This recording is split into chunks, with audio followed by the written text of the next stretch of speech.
And then I went on his for an hour just for a laugh. In 5 minutes, I was like, well, I'm not doing anything else. I might as well do that too. All right, so we're live. And come a bit closer. We are live, gentlemen. Oh, that's done that. Hey, I me. haven't got the chat up yet, but welcome back, Carl. It's when was the last time you were on a show with us? Oh, I kind of what's the word? Crashed the party 2 weeks ago. Oh yeah. You did, yeah. You're always welcome. So I'm having what can only be described as technical difficulties, or my stand is not, my brilliantly constructed stand is not working properly. So we've got Arvin in the chat and Jace hanging out waiting for us. Ah, cool. There we are. We're on. My brilliantly constructed stand. Yes. My rookie mistake of having the volume up. Good morning, Arvin, and good morning, Jason. How you doing? Hope you're good. All right, Carl. What are we talking about? Oh, okay, cool. I just would like to talk about the Stones, primarily Keith and Brian, from the Edith Grove days right up to Let It Bleed, obviously Brian's last album, just that 60s phase of their guitars of choice and how those particular guitars impacted their sound, influenced us, and obviously it evolved into their signature sound, which was the sound obviously Keith has in the 70s, which is the Stone sound. But we won't talk about their Stone sound in the 70s. Just talk about, because they played many guitars in the 60s. Yeah, they didn't. They seem to have experimented a lot. Yeah, and I think that their choice of selection was based around two things initially, which would have been what they were hearing on the records, and most importantly, especially in the early days, was their budget. Sure. Yeah, so what you could get in the UK, isn't it? You know, if it's 69, 60, whatever. The one that springs to mind is the Harmony Meteors. Which are they English guitars or American? They are English guitars. Yeah. Yes, right. I mean a Meteor and a Stratotone. I wonder what that's based on. Somebody will be suing. Sorry. Yeah. You got to be careful. And in those days, not nearly so careful, I'd probably guess. But yeah, and listening to those early records, I mean, obviously singles first, and then obviously it's Rolling Stones #1. But it just goes to show you they still got a good sound out of those old guitars.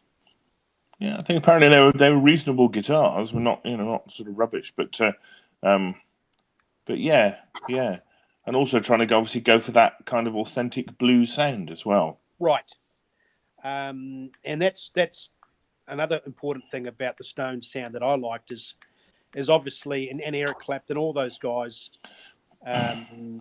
You know, they would have had pretty much 80% of their influence would have been obviously through hearing. I mean, how many magazines and pictures were circulating of these blues guys in the early 60s? Could they actually see these guys in photos or pictures? No. Rick said so. No. So they wouldn't have had a clue what guitars they were playing, except for album covers, maybe. Yeah, that's probably about it. Album covers and maybe. I think there are a couple of jazz publications around traditional jazz magazines, and I think they had a couple of pictures, but nothing mainstream. I think that's okay. Just say good morning to Chicken Guitars. Good morning. How are you? Got the insomnia, so she's watching us. We'll send you to sleep, no problem. Prior to the Harmony Meteors, there was one guitar that Keith played, and it was their first ever live appearance or public gig. It was that big, hideous, light coffee-coloured silver tone or silver I can't remember what it is. I'll get it a bit later. Could be a Silvertone, but Silvertone I think was a guitar. But just going back to your point just now, Andrew, you made about people not seeing. I mean, I've told you stuff, but people not seeing. You know, I mean, I think the Melody Maker and the NME were going by then, so we had music papers a bit. So you've got a few pictures in those, possibly, if you were lucky. But you're right, mainly it was just the album covers, if they happened to appear on those album covers. Right. But I think, you know, that in the main, you were making up what people look like completely. You know, Right. and there's a famous time, there's a journalist, a music journalist in England called David Hepworth. And he went to, you know, was at school in the early 60s, so he's sort of teenager in the early 60s. And he said for a couple of years, he thought Bob Dylan was called Bob Dylan. D-Y, he thought he was called Dylan. He said everybody called him Bob Dylan. And it was only when eventually you heard him on the radio, you know, after a bit, that he realised he was called Dylan, not Dylan. It was a good example of, you know, what you never hear. Yeah. And stuff, you know, people talking that it gets missed, which is because that folk series that came through, which would have been pretty exciting for England, was at 62 when Muddy and Memphis Slim and Big Mama Thornton came through England. Yeah. Had that famous clip in Manchester of the railway station, and on the rest, yeah, with their sister Rosetta Tharpe, yeah. Muddy Waters was playing a telecast then, wasn't he? A red telly. Yes. Yep. And then Keith, Eric Clapton wouldn't have realised this, but he had bought a red telly, didn't he? Primarily. Yep. Yardbirds. Yep. Yeah. So he probably would have got wind of the telly through maybe a publication in the newspaper or a random picture of Muddy performing. Probably a picture of something. You know, I'm sure it would have appeared, those things, you know, from time to time. It's just not, you know, look up Google Images. 1960 ghost of Google Images is weird. But it's quite. I was just going through some of my old books and pictures, and those guys played a lot of guitars through the 60s, and they kind of chopped and changed, but it seemed to be the mainstay guitar of all those guys was the Gibson Les Paul. It's basically the humbucker, isn't it? I figured out that having an eye look at this, that basically what Keith's doing is really having the humbucker, and Brian going around the outside with other stuff like the Vox and the, you know. I think the most perfect visual illustration of them at their peak in those early years was that Tammy show in America. I think that's probably neglected by a lot of Stones fans because of a lot of classic Stones fans neglect that video. I certainly did for a long time. You loaned it to me, the DVD. I went home, played it, and watched it. And there's a lot of information on there. They're playing bass, Fender Showmans. Just plug straight into the amp. You can see them standing there tuning up and just going for it. No pedals. Yep. Remarkable. And those 2 years, that was about December 64. In those 2 years, they went from Harmony Meteors and Brian had a Gretsch and they had played some other crappy guitars. And that was a bit of a mainstay for them for that particular time. For the next 2 years was the Keith Richards Gibson with the Brian Jones Vox and both playing Fender amps. Yeah. It always intrigued me. What did Keith play on the studio and the albums? And his main studio guitar was the Les Paul. Okay, so he was playing that Les Paul in 65. So what were the key albums in 65? Rolling Stones #2 and Rolling Stones Now. Right. And so can you hear the difference when you listen to England's greatest hit makers? Is the tone difference remarkably obvious? More power. Yeah. More power. And I think that's the case across the board, isn't it? In the UK, you know, people looking for more power. I mean, you know, and we've talked quite a bit about Eric. You know, goes from a 50-watt Marshall to 100-watt Marshalls with 412 cabs, and going back to Jim Marshall and saying more power. What amazes me about that album, number 2, if you listen to the mix, to the songs, the guitars don't sound that overdriven.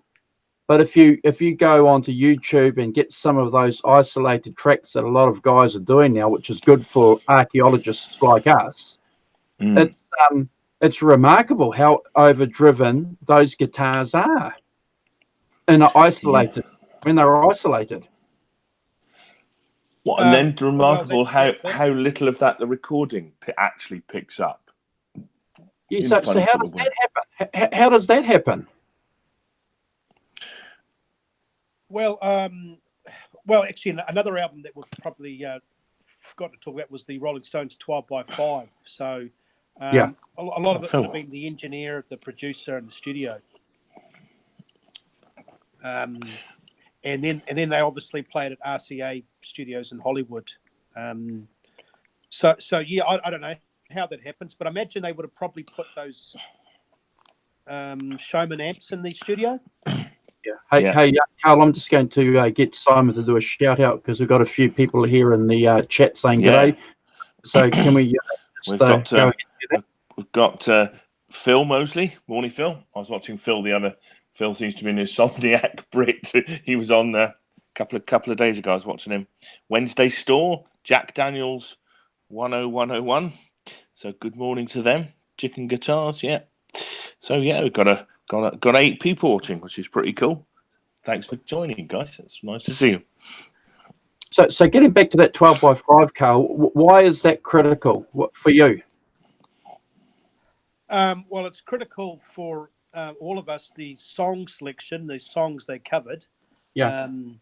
It's critical that from a worldwide perspective, here's these pimply 21, 22-year-olds in a Chess studio. Yeah. Amazing, isn't it? Yeah, absolutely. Muddy Waters and Bo Diddley looking on in awe, really, and looking on in admiration as well. Like, here's these guys playing our music and doing not a bad job. How did they get there? Is this a master stroke by Andrew again to get them there, or was this something that the Stones put pressure on their management and said, look, we want to get there and record? Probably a combination of 3 things. Probably Andrew Loog Oldham's connections, probably Decca Records and London Records. London Records being the Decca subsidiary in America, and the Chess boys and them looking at them as green little Martians, green dollar figures, money. Of course, money. Yeah. Because a lot after those particular albums and all that exposure, people are like, so who's Muddy Waters? Muddy Waters has been in your country since the 1940s, since the what's those sessions called? The Alan Lomax sessions. Yeah.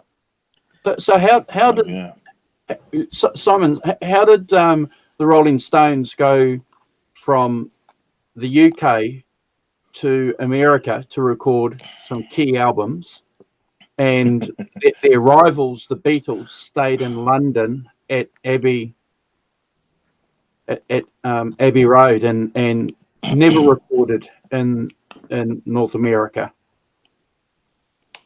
I don't know. Well, even the Beatles, you mean, never recorded in North America? Yeah. No, they didn't. I mean, but the thing is, I think the thing with the Beatles is that they'd stopped touring by '66.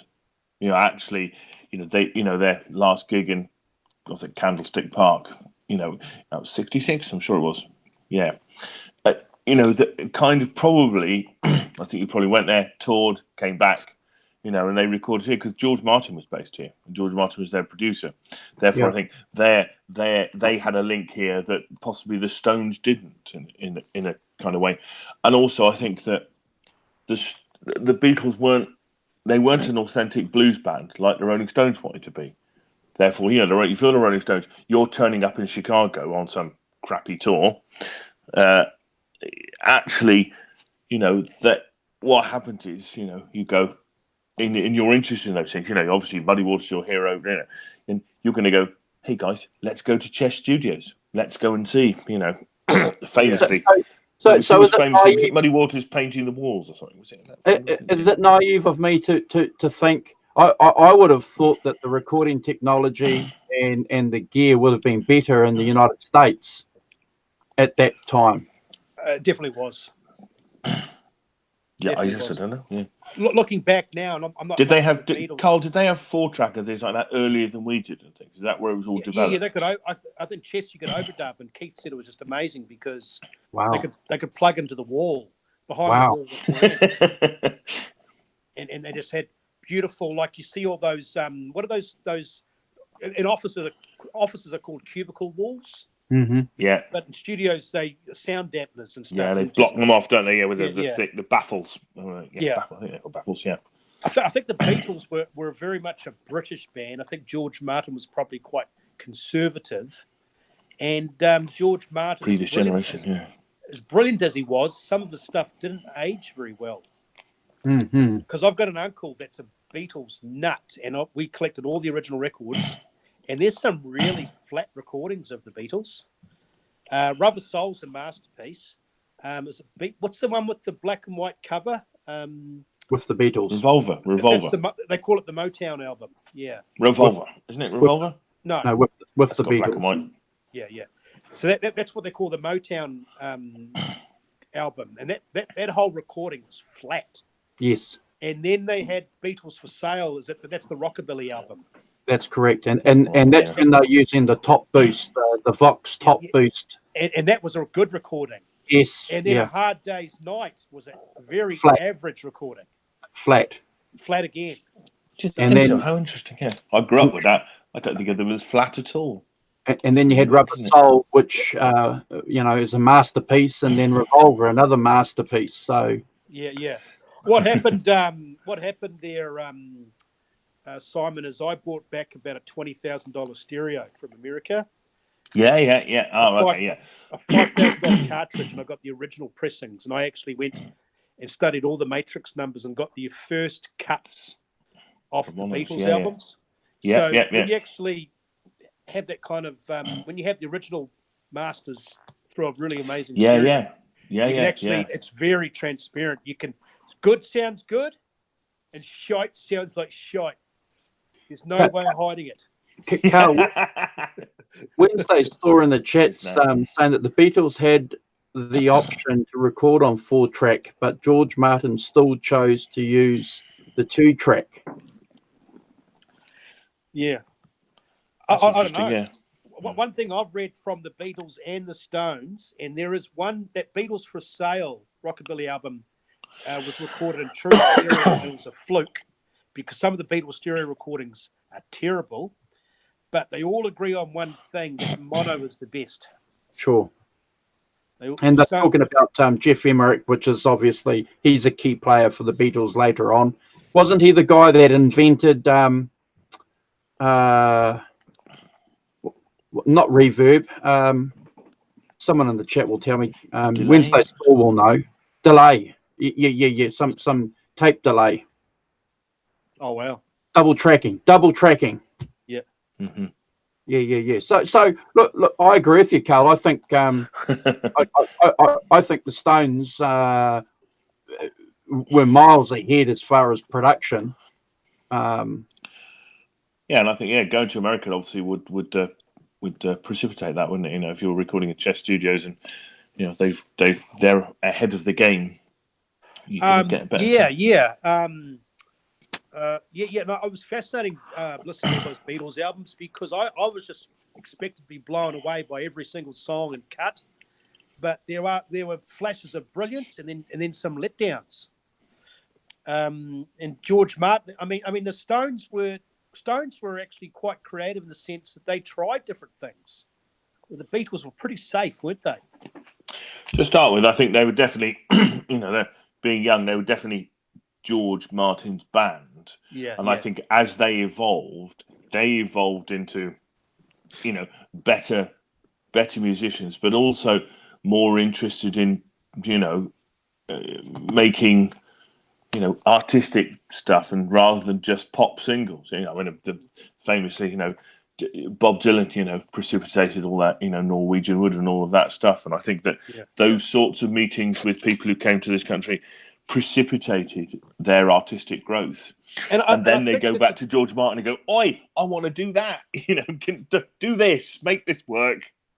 And what I like about the Stones is they never shied away from the fact that they were influenced by the Beatles. I mean, getting back to got Brian's gear, he had a Gretsch, which didn't last very long. Obviously, him being 5'6" and the Gretsch being 5'10". 5'6", yes. and obviously, we know that the key sound of George Harrison was the Gretsch, which cut through. But it was interesting to see that, and once again, the Beatles and the Stones both playing those Gibson ES330s, those F-holes, the Epiphone guitars too. Yeah, casinos. Yeah. Casinos. And I really like that period.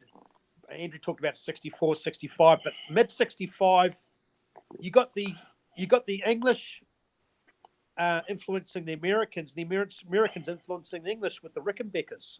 Sure. Yeah. And Brian Jones played one pretty religiously for about a whole year. Well, so what songs did he record that guitar on? Because I've got pictures of him playing a couple of different models. December's Children. There was some songs. Hmm? December's Children. Okay. Blue Turns to Grey. Okay. The Singer, Not the Song. Okay. Not yet. He played it a lot live. And the other thing I was reading about before was there was a really close connection between Brian and Keith. They would share guitars. Yes. So people would say, "Oh, that was Brian's ES330." No, that was Keith's. But Brian played it. Well, that's right. That's right. It did, didn't they? Yeah. Little Red Rooster was Brian playing Keith's Casino. Wow. Yep. Yeah. So the Beatles, obviously, George was a big fan of the Rickenbacker, and then he would have influenced the Byrds and all those American pop bands. But then Brian would have been influenced a lot by those American bands in '65 in San Francisco, because Brian hung out. He supposedly wrote that song 8 Mile High. Really? Yeah. He supposedly wrote that song or helped write it. For the Byrds? What were the Byrds? Yeah. He was hanging out with Roger McGuinness or McGuinn. Roger McGuinn. McGuinn, yeah.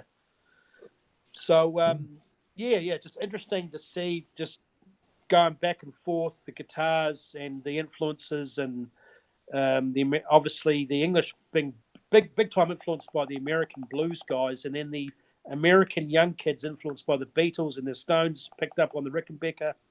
Really fascinating stuff. Wow. Well, it's just a cross-fertilization, isn't it? It's the back and forth. Yeah. The Beatles go to America, English load of bands, they do that. Rickenbacker, it comes back here, we pick up on that. And it goes back and forth, doesn't it? And what I liked about the Rickenbacker, I was thinking about this, had an epiphany about a month ago. Those Gibsons, they pretty much, Eric and Keith and Mick Taylor and Jimmy Page really would want to have emulated that American blues sound, which was big and strong. Humbuckers. But the Rickenbacker was a step in another direction with that California summer sound. Gibson's being a really night sound, jazzy sound, blues-based Chicago sound. The Rickenbacker's being kind of packing up your surfboard, going to the beach, California, sunny days. So the sound's evolving as we go through the albums. Yeah. The sounds are evolving. And they're all doing it, aren't they? They're all doing it, and they're all looking at what everybody else is doing and going, "Look, they're getting that sound there. Ooh, they're getting, and then doing it, don't they? Yeah.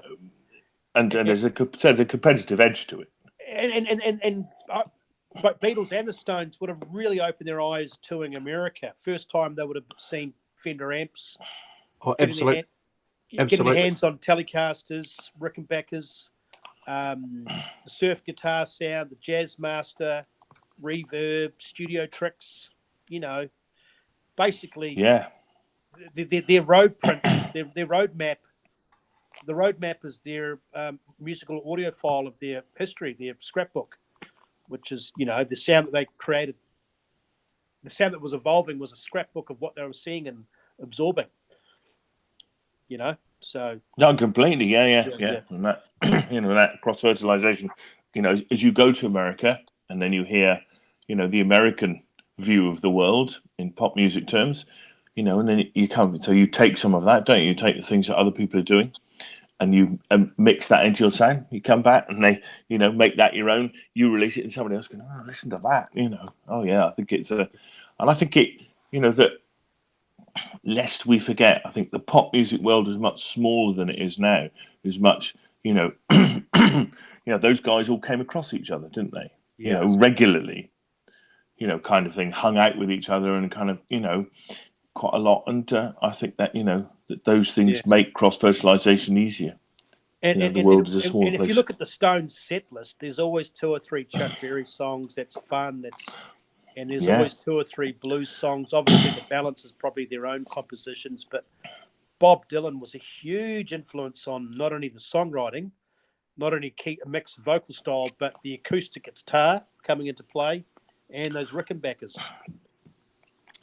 So Good morning, Kubrick lover, 1972. How you doing? Hi, Kubrick. Yeah, morning. Sorry, Cole. Yeah. So they're getting away, but a little bit away from the blues, and slowly cultivating and creating their own sound. Both bands, Beatles and Stones.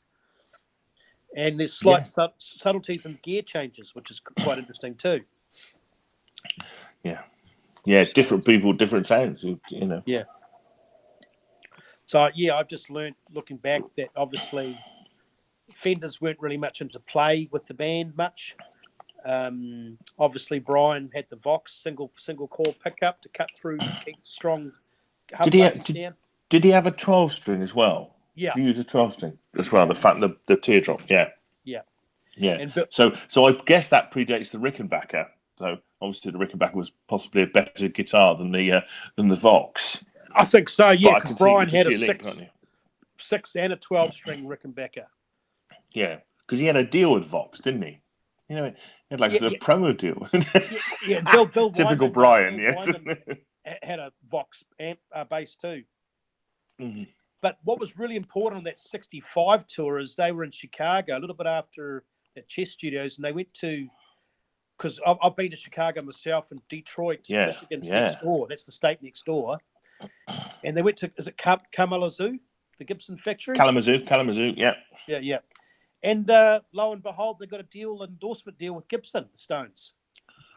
So they gave them 2 Firebirds, 2 Casinos, 2 Gibson Hummingbirds, 2 Gibson Epiphone acoustics, and a total of about 8 or 10 guitars between Brian and Keith. Just incredible. Yeah. That's I didn't know they had a deal with Gibson, but yeah, you can see that's where the Gibson goes from. Well, 2 of everything kind of thing. Pretty much. because sales weren't that great. The sales weren't that great. No, Gibson not in the 60s, they weren't, were they? No. No, go Gibson in a lull. So the Gibson was pretty much through the 60s their main guitars really, as far as just the pictures and studio time. Yeah, it seemed to me that they, that was mainly Keith's thing, and Brian did the Vox, and he had obviously Casino. He also did the Gretsch, the Rickenbacker. So he did the sort of coloration stuff, but they still had that kind of, you play one type of guitar and I'll play another. We're not playing the same guitar. And that happened more with Mick Taylor, didn't it? Where they both had Gibsons, and there was much more that kind of, but a different way of playing. Right. And then obviously get to the Ronnie Wood era. New boy Ronnie Wood, 45 years and counting. Then they got back into that in doing the Fender thing, because Ronnie plays a Strat and Keith plays the Telly. So you get back into that more kind of interweaving stuff, which I think is interesting. I mean, I think that's what Keith liked, didn't he? He liked that interweaving. He liked the 2 different types of sounds. And they, you do this and I was that, and Brian played the sitar and all the other stuff, didn't he? the coloration. I mean, I make it sound like it's but just the most important stuff is that coloration, those bits. You play the core song, tuck tuck tuck tuck tuck, and then all the coloring, all the things that make it interesting, all the like Paint It Black, I'll play a sitar on that, get a tune out of it, It's always frustrated me that Brian always played bar chords and took a back foot as far as the showman out the front lead guitar playing, but Brian was the musically trained guy, classically trained. All those bar chords were integral for holding the rhythm section down. So a lot of his sound unfortunately got buried in the mix, but that's a big part of that Stone sound is Brian's backseat playing. Yeah. Because we all know that Keith does the crunchy chord covers and he does those big Chuck Berry inspired solos. A lot of them sound the same, but Brian's actually the anchor of the band, kind of holding the ship in place, Yes, yeah, completely, yeah. Sorry, he's never going to be underplay in top 100 guitarists or top riff makers or anything, but he had a very much I think an important part in basically blending the bass, the drums, and the rhythm all together. Yeah, completely, yeah. Yes, I mean, and I think that it's the usual thing, isn't it? It's not. It's how you fit with the other musicians more than what a band could be the greater than the sum of its parts. So individually, you don't need to be that great if you can produce a sound of a band playing. And you all know what you're doing. As the Eric Clapton model, which I'm the soloist, I'm the maestro, I play. That's fine. But I think for me, the Stones, that then greater than the sum of their parts. Maybe they weren't the greatest musicians on their own, but together they made a unique sound that was them and was brilliant. And it worked. And it worked for them, and they realised from day one. Keith said, someone said, "Oh, did you win that guitar competition?" He goes, "Oh, no one ever told me to fill out any paperwork."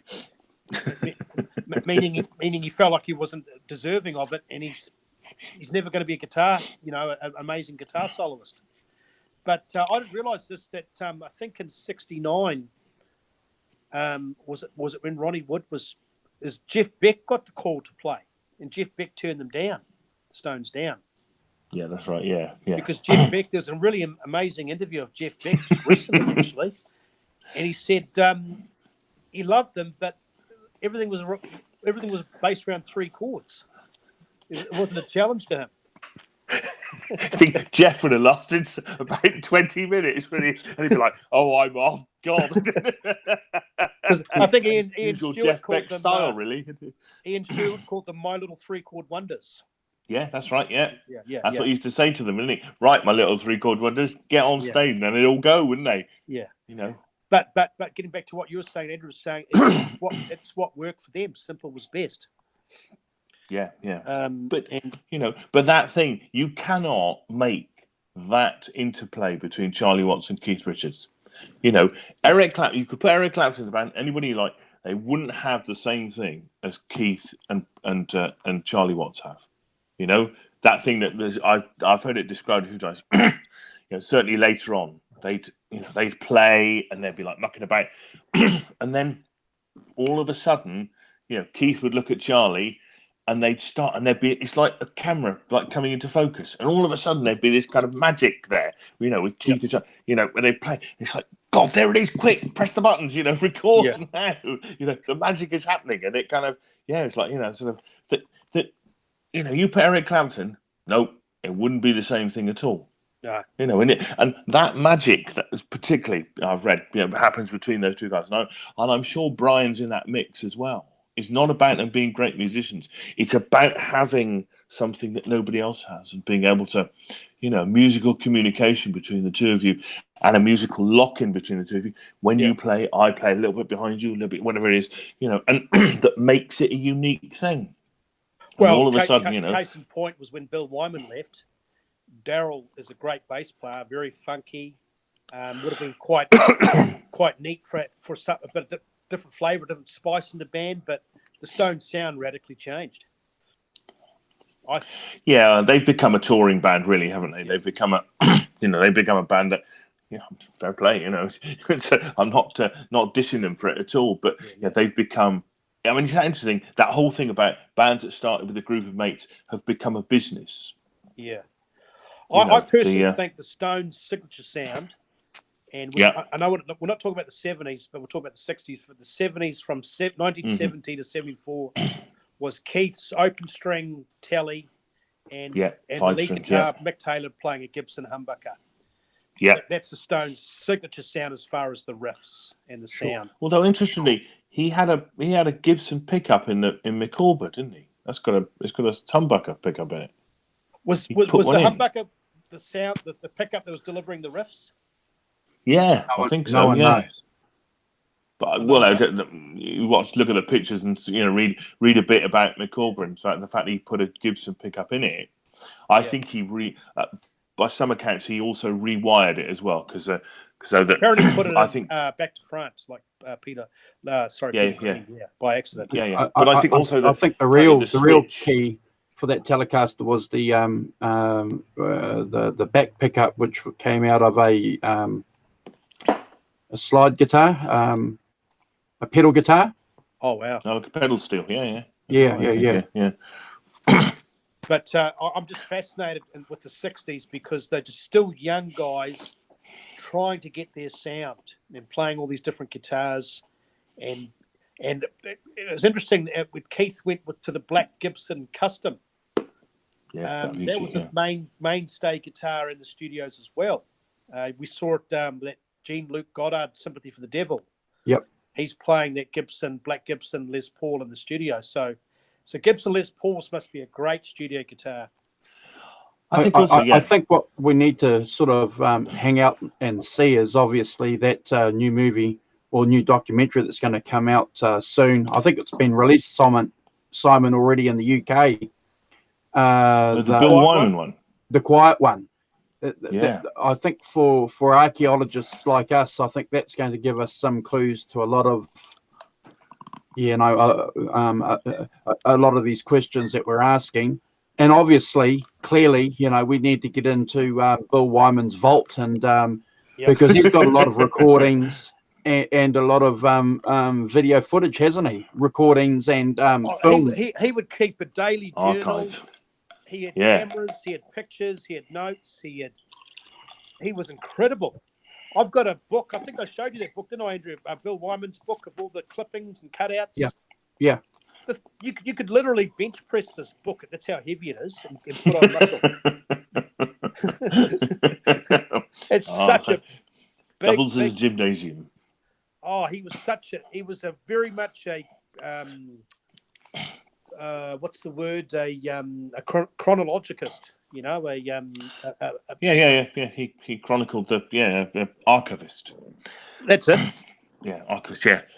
But the band's archivist, kept all. I got to say, for a great bass player as he was, he played some ugly basses. Well, that homemade bass that he had early on, my gosh. There you are. Tone is in the fingers. Yeah. He had little hands, very little hands. Yeah. Well, yes, Simon's right. That's a classic argument. An ugly homemade bass, and he was winning poles with that homemade bass. That Framus bass that he was playing, that we were talking about earlier on, Framus guitars, they were cheapish kind of guitars, weren't they? They weren't Fender precision basses. Yeah. No, not by some distance.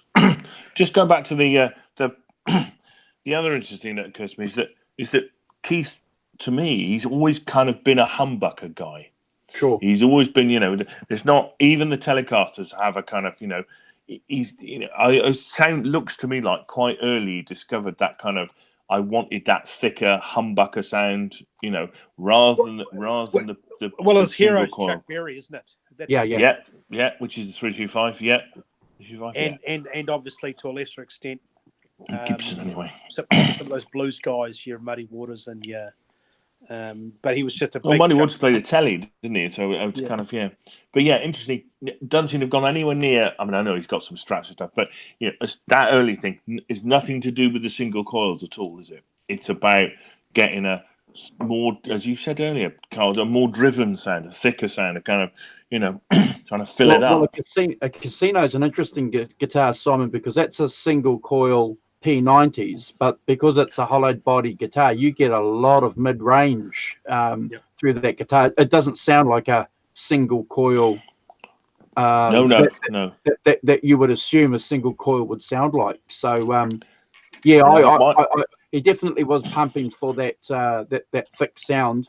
And you just listen to that guitar solo on Get Your Yayas Out, Sympathy for a Devil, where Mick and him are both playing solos. That's just fantastic. Yeah, they're both playing Gibsons, aren't they? They would have to be. Yeah. When you get to that's all the Dan Armstrong, but I've got a funny feeling. That's the transparent guitar, isn't it? The Phil Armstrong. Yeah. I got a funny see all the way through it. It's probably the 335 or 355. Oh, guaranteed.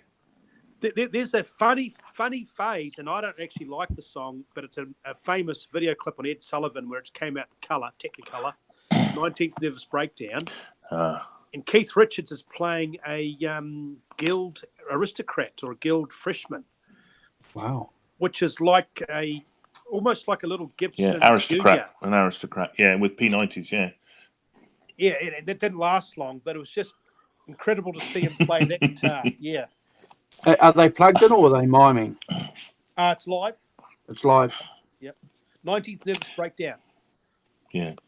I think that going back to my understanding about those 58, 59, 60 Les Pauls is that the pickups sound quite P90-ish. They're not that kind of massively driven, they're quite, they're not, they're not as, typically with a lot of these things, it's not as driven as you think it is, I'm not sure. But I didn't realise this. I just found this out today because I don't know everything. I used to think I used to know everything, but that famous Gibson Les Paul that Keith played in the early days on the Tammy Show with the Bixby bar, which was bought off a local pop guy. Yep. He'd loved it, played it on albums, lost interest, and Mick Taylor bought it before Mick Taylor joined the Stones. That's right. That's really funny, isn't it? Yeah, so Mick Taylor turns up with Keith's old guitar. And the Stones were too cool to meet Mick because Mick would have been a 19-year-old pimply little blues student. It was all organised through the piano player, Ian Stewart. Yeah, Ian Stewart. A go-between man. That's funny. That is.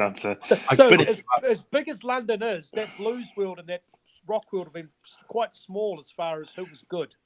Absolutely. And just going to make that point. They all wanted good stuff.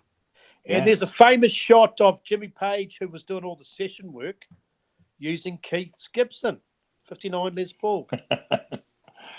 Borrowing stuff. And here's something I learned the other day, because I always thought that Lonnie Mack was a Fender guy, but he was a Flying V guy. That album that came out in '62, the Wham of that Memphis Man, and when we think of the whammy bar, which was inspired by Chuck Berry's song Memphis.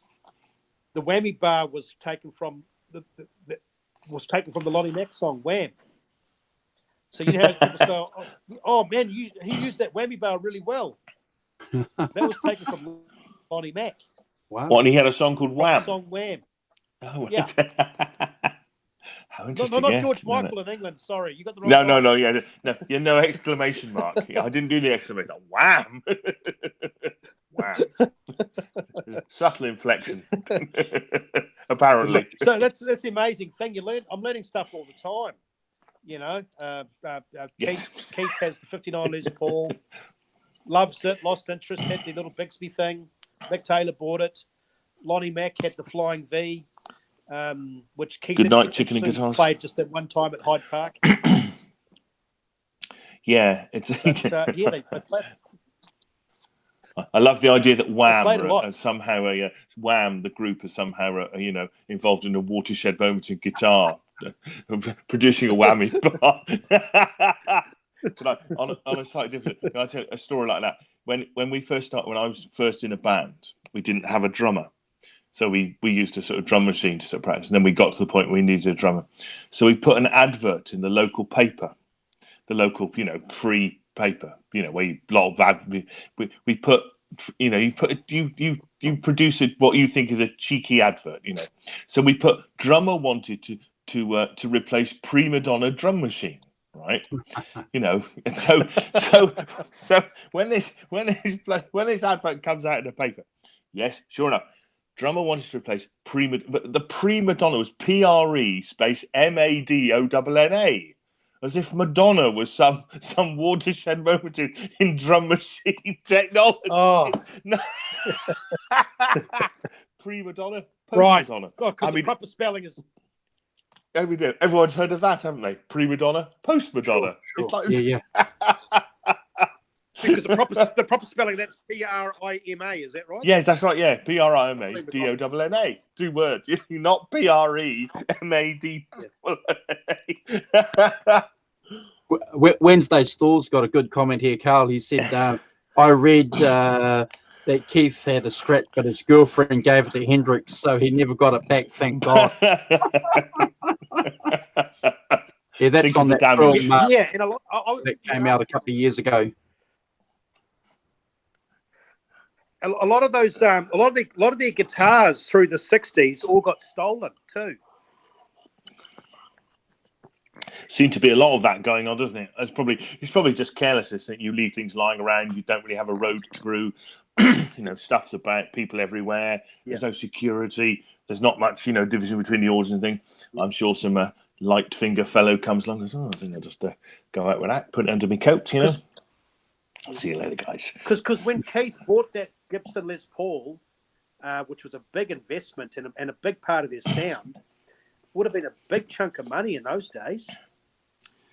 Yeah. I don't know how much they cost. A whole.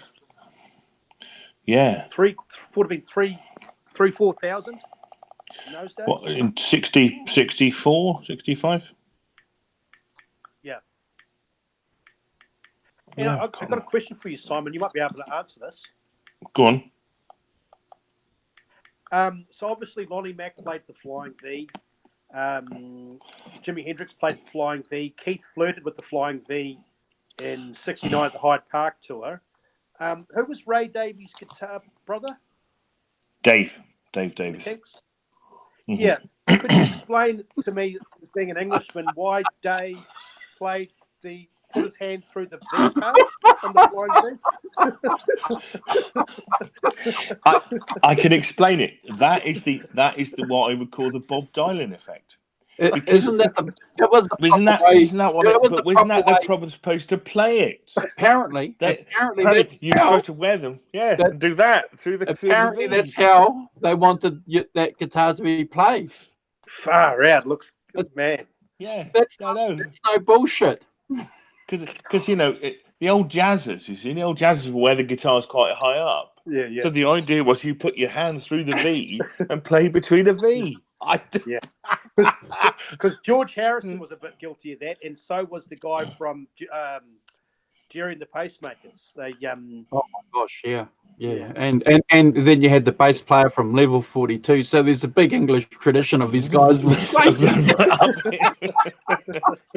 of this down around your knees. It's a long way to reach. Jimmy Page came along and said, "I'm playing down here." I'll bring it back to the guitar. But imagine there's no television, there's no YouTube, there's no anything.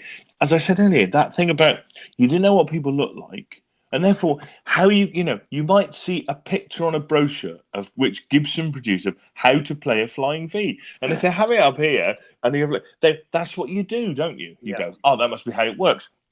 Weird shape, kind of. How does it work? No, hey, you don't think you haven't seen 100 other guys play it. And kind of, they got it and they're playing properly.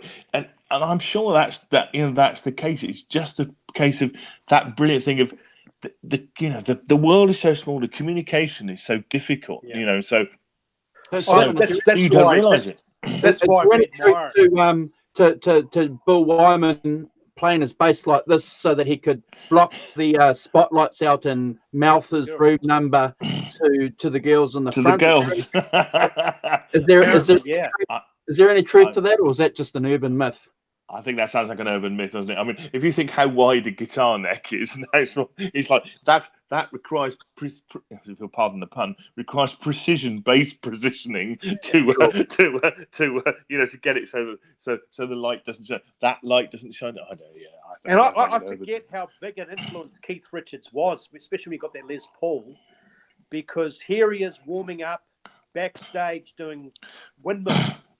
And Pete Townsend's in the wings behind the curtains looking. Is that where he learnt it? Yeah. That's how he got his style. Really? Yeah, that's how Pete Townsend, that windmill thing, was from watching Keith just warming up. That wasn't whirling his arm Keith's act. He was just, and Pete was in awe of Keith so much he thought that was part of his act. It wasn't. He was just doing like jumping jacks and exercises and stretches. Yeah, But I think as it turned out, even though Pete Townsend predominantly plays strats now, as all those guys do, because they're older and it's light and versatile. The lighter, yeah. But Pete Townsend's mainstay guitar in the '60s, prior to the Rickenbacker, was especially Woodstock and Pinball Wizard, was that red Gibson Les Paul custom, wasn't it? Yep. With the Bigsby. Yeah. I think no. Well, his earliest thing, he played a telly, didn't he? I can't explain his stuff. It's all done on a telly. Yeah, I'm sure it is. And then he went on to Gibsons for sure. Yeah, because he had an SG for a while, didn't he? Early 70s. Yeah. He played an SG for a bit. So I think that's probably a weight thing. Oh look, this SG is a lot lighter than. These guys had to get off their tail, get off their ass, and go to a show and watch their idols and learn how to play. But they all went, didn't they? They all went to each other's shows. There wasn't guitar teachers and YouTube and videos and books. No, you had to go and see. Exactly. Yeah. And I mean, I think that those, you can't underestimate that thing, is it? I mean, the famous bit is that they all go and see Jimi Hendrix, aren't they? Jimi Hendrix turns up with what's he called, the guy from the Animals. Eric, the bass player, Chad Chandler. Asked to jam with Cream, and then within seconds, everybody's going, "You got to go and see." So all those guys are all down the front at Jimi Hendrix playing in clubs in London. And go, wow, look at that! Yeah, so absolutely. Eric invited Jeff Beck they used to watch silent movies. Or was it Pete Townsend? One of the two. He says, "Hey, mate, we're out of a job." Yeah, that's it. We're finished. Fortunately not. We're going to walk to the Dole line on Monday morning, fill out a form. Fortunately, even Jimi Hendrix on his own couldn't fill a hole that big. But I personally just find it fascinating in the '60s. Tallies and Strats to a really minor extent. but Gibsons pretty much were dominant in the British sound. Eric's, Jimmy Page. Yeah. Do you think Eric's adoption of it to go with when he went to John Mayer's Blues? I've read that seemed to precipitate, with the Marshall and stuff, a whole kind of, every other blues, player who, as soon as they saw him on tour with a Les Paul that's what they went out and bought, because that was the sound. But it's interesting that that seemingly, Keith was doing it at the same time. I don't know how independently he was. It's difficult to know who came first. That's an important and interesting question, Simon, because like I mentioned earlier, if you listen to some of these guitar isolated tracks on some of these songs that the Stones were recording, there's a lot of overdriven tone there, but it's buried in the mix. So if Keith was playing that live, they certainly were disguising that or making a decision saying this isn't something we're going to push forward in the mix. Or he's playing what? Because 64-60, he's playing his 59 Sunburst Les Paul. So Satisfaction and things like that are played on the Les Paul, which is now, but he's obviously not playing through a Marshall, so he's playing through a Vox 8030. So he's playing through, which obviously gives or a Fender. Or a Fender, yeah. Good. So basically, he's not gone. He hasn't got the crunch that Clapton's got quite. Yep. Or I'm not suggesting that's necessarily right. That crunch only came from volume, though, didn't it? From an amplification perspective.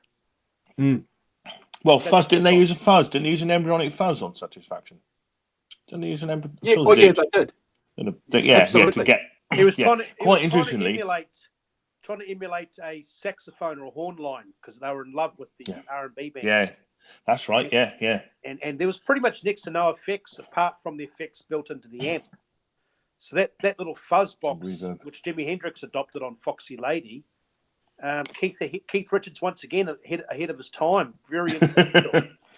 Yeah. And these guys just stumble on this stuff, Stumble. I mean, Hound Dog Taylor and Brewer Phillips, their distorted sound was the simple fact that they couldn't afford to buy a new amp, so their speakers were torn. Sure. Going back to the Kinks, yeah. Pat here, who made a famous song, who was apparently the first guy to invent the power chord, I'm Going to Murder My Baby, Muddy Waters guitar player.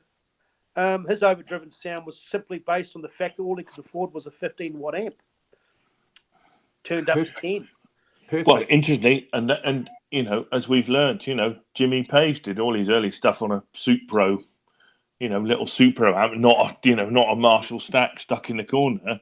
So I think he was onto something. And the famously Dave Davis, does a solo in "You Really Got Me," is that he slashed Simon. With the Telecaster too. But he slashed the cone, didn't he? He slashed the cone of his speaker to get that kind of distorted sound.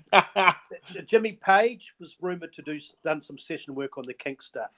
He did play on some Kink stuff, but I think that's Dave. The solo bit in that is Dave, and he did slash his. He laser played his. A lot of people call that heavy metal, And really they always say "You Really Got Me" is the first heavy rock band, heavy rock single. Yeah, fine. I don't know. Yeah. No, it's interesting. The the sound that comes out of, and I mentioned the first thing when we started the show this morning, their sound was based around what they were hearing and, most importantly, their budget. Sure, yeah. You get paid a bit. It's almost a shame in a way when they get $100,000. This sounds almost compromised because they can have anything they want, but they're almost spoiled.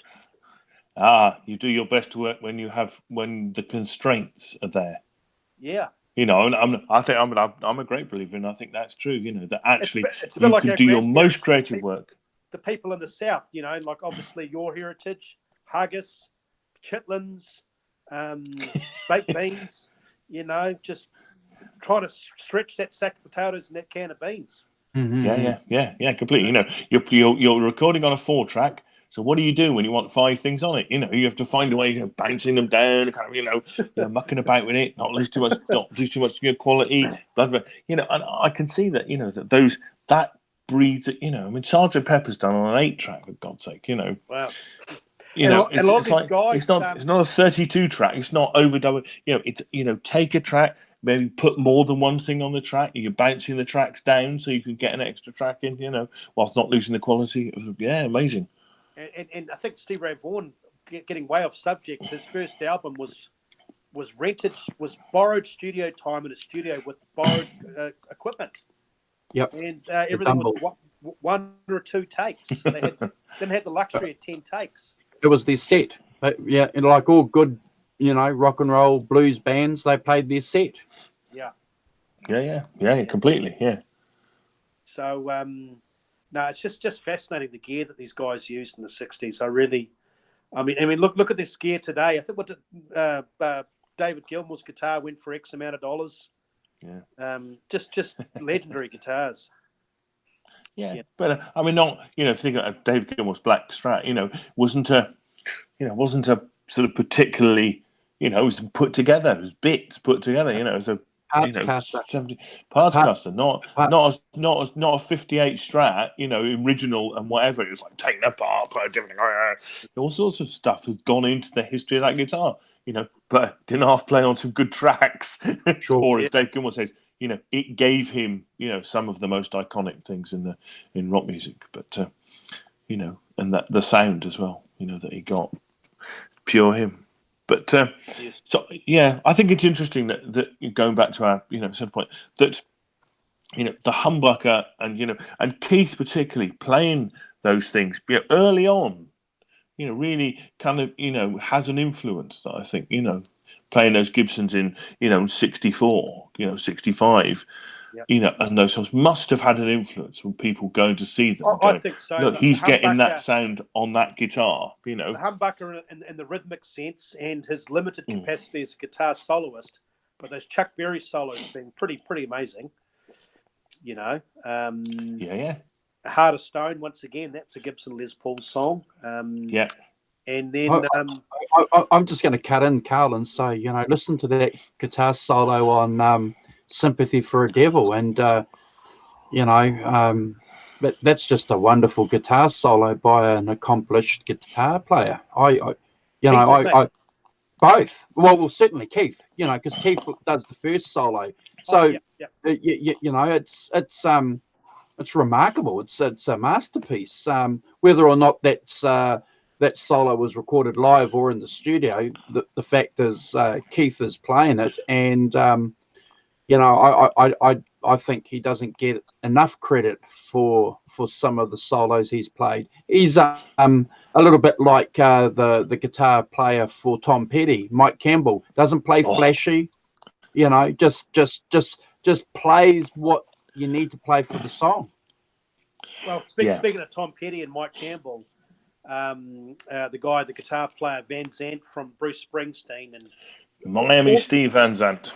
Steve, all those guys' idols, those American guys' idols. I mean, Nils Lofgren once again idolized Keith. Yeah, they knew that Keith was cool. Let's face it. Oh, absolutely. and Keith was cool.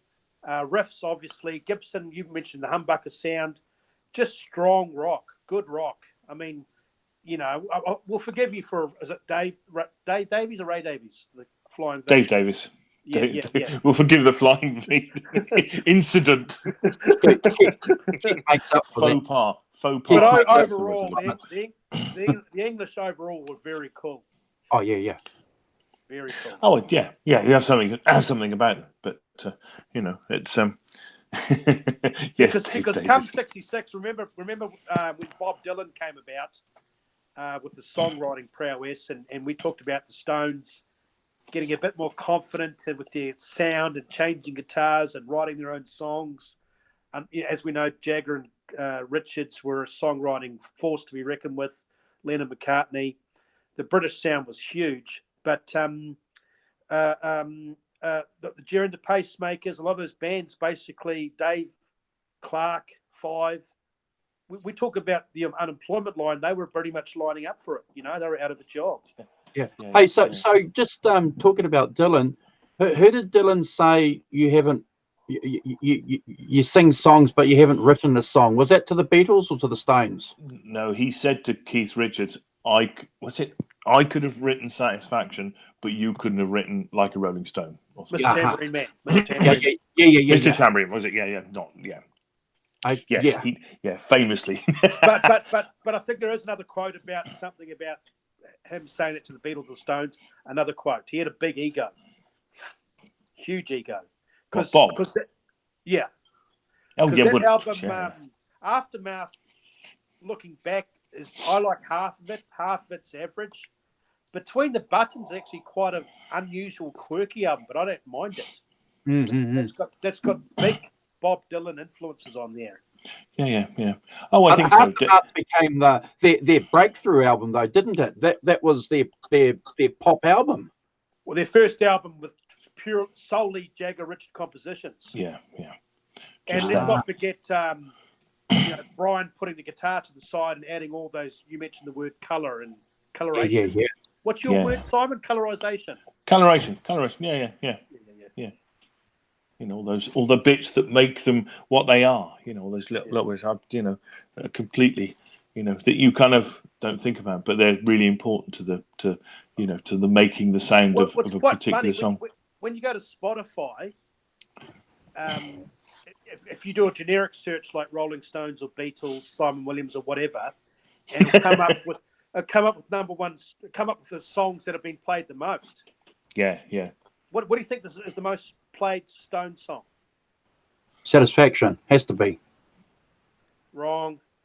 Simon? Last Time? Wrong.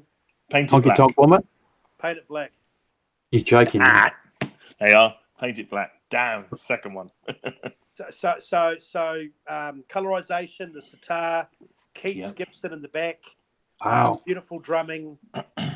Just turned the world on its head, that song. The Stones took on America and beat them.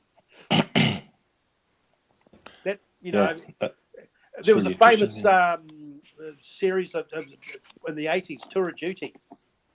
And that was the theme song, Yeah. So that shows you how massive their influence was. Massive. Yeah, no. I mean, that song would have influenced the Doors. There's lots of people, yeah. But it's talking about it and thinking about it now, you kind of think that Keith doesn't quite get the credit that he deserves for, and Eric gets a massive amount of kudos for the Gibson and the Marshall thing, and every other blues player after him was played a Gibson, Kossoff and Page and everybody else rushed off, Keith was doing a similar thing, with but doing his own thing, but not quite getting the kudos for it that Eric does, for instance. There's a lot of pictures of Keith in the studio, and he's behind the mixing board, and you can tell he's got his finger on his lip or on his nose. He's really deep into concentration of getting the songs right. He was a very clever guy. Yeah. Very clever, and that's why Brian unfortunately had to play second fiddle, because when Keith had a particular smile, they knew that song was the take. A very, very acute and keen ear. And knew when the feel and the playing, when it was all right, and go, that's the one. That's interesting. Yeah, I didn't. Yeah. Because you are right. Keith doesn't get the credit he deserves. He's more than just a riffologist, or more than a cool guy. He's a studio guy. He's a mixing guy. He's an arranger. He wrote some clever lyrics. But he's never been. Has he produced anybody else particularly? Aretha Franklin. No, nobody special then. Jumping Jack Flash in '86. It was a Whoopi Goldberg, one of the two. I get them all confused. Whoopi Goldberg. Chuck Berry. He was Chuck Berry's musical director for his anniversary. For that film, Hail Rock and Roll, wasn't he? Yeah. But I don't know if that was. But you know what I mean? Has he? I mean, I can't think of any records that you thought that he's produced. Maybe he produced his own. I don't know. But I don't think of Keith as being a producer. What you're saying is that actually make a bloody good producer. Bob Marley gave him a big credit and big kudos in the 70s. That he was a bit, because they went through a big reggae phase. In '73 they recorded Goat's Head Soup in Jamaica. Mm-hmm. And speaking of guitars, Keith played a yellow Gibson Les Paul Jr. And he still plays it to this day, I think. He's good. Yeah, that's right. Yeah. But '76 obviously was their reggae album. But Bob Marley said that guy Keith's got an amazing rhythm. He could get that reggae sound down. Bob Marley thought Mick was a bit superficial, liked him as fun, but knew that Keith was the man, the engine room. Yeah, exactly. Yeah. Well, I've always thought that Keith and Charlie, the engine room of the Rolling Stones. No Keith, no Charlie, no Rolling Stones. Whereas Mick, front man, all of that, but not. I mean, that's what I was saying earlier. The magic happens when Keith looks at Charlie and Charlie looks at Keith. And they start, and then all of a sudden it's like coming into focus. Yeah. Well, that famous documentary, which is only on VHS, which really irritates me, 25 by 5, which is coinciding the band's history and promoting Steel Wheels album and tour, American tour. Mm-hmm. But they're recording once again in Jamaica or Barbados. Man, these guys live a good life. It's hard, tough at the top, isn't it? So they go to these resorts to record albums. Yeah.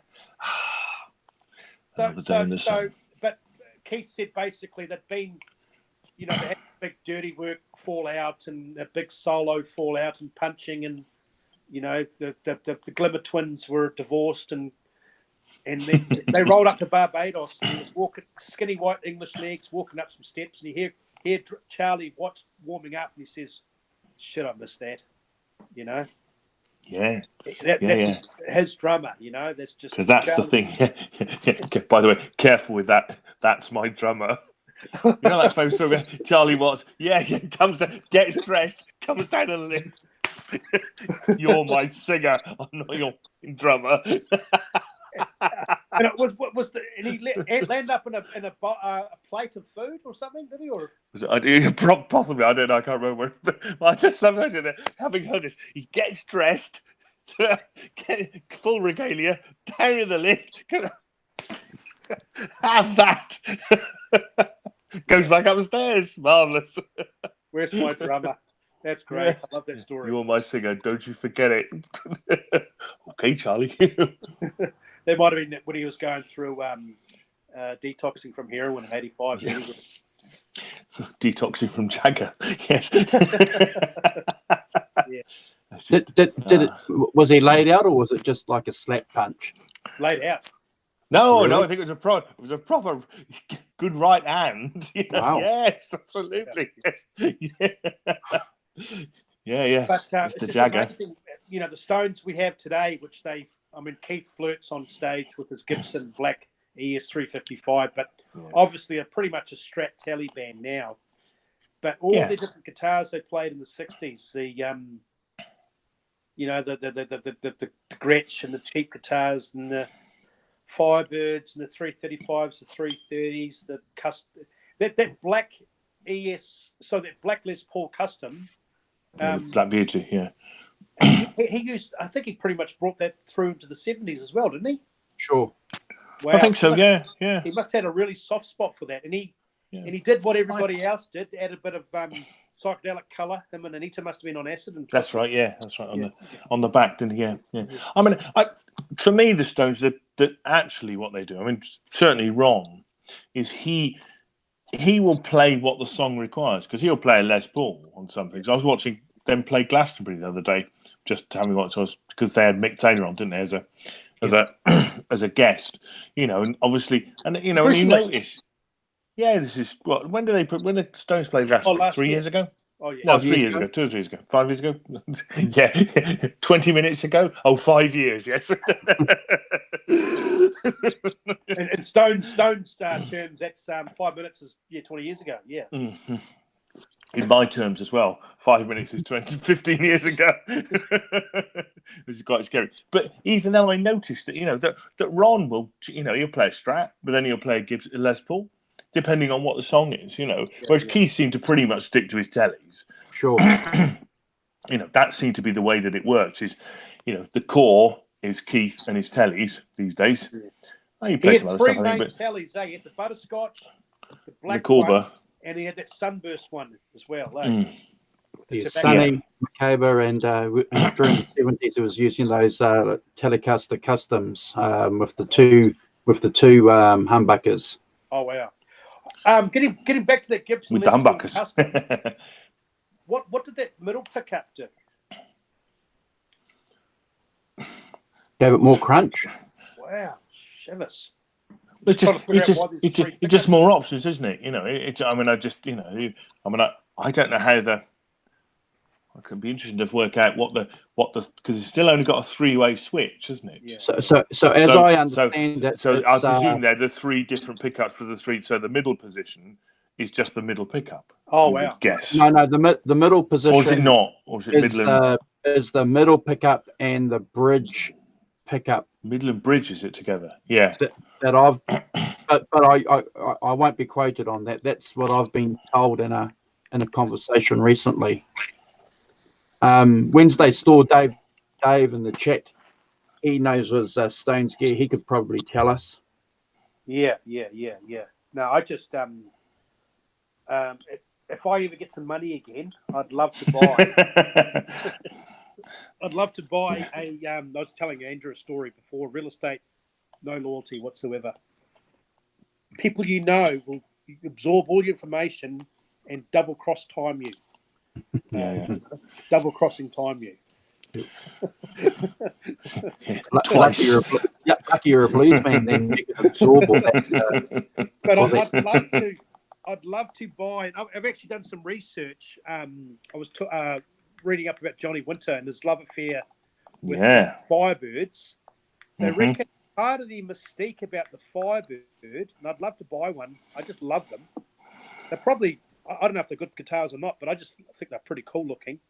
But they reckon it's a perfect marriage between a humbucker and a single coil is the Firebird pickups. Yeah. So, that's right. No, I mean Hack likes that, doesn't he? He's got a got an what's it? Is it a Firebird he got? Yeah, yes. But he really loves those kind of that slightly in between pickup thing, doesn't he? Who's that? That gives look cool. Hack, Guitar Hack. Oh, I don't know if you know him. He's yeah. Pepper Ball. Yes, that's right. Yeah. Is he 5'2" or 5'3"? He was in the chat earlier. We could ask him. Hack, you still there? How tall are you? Oh, is he part of the? No, he was standing next to. He watched these programs religiously. No, he was standing next to a guy at that. He's 6'2". He must be standing next to a guy that's about 6'8". Who was that?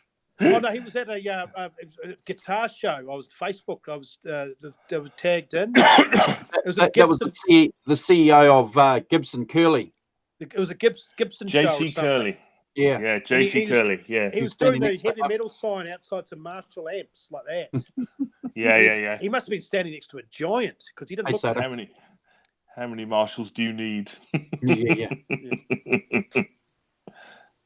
But in Hack's case.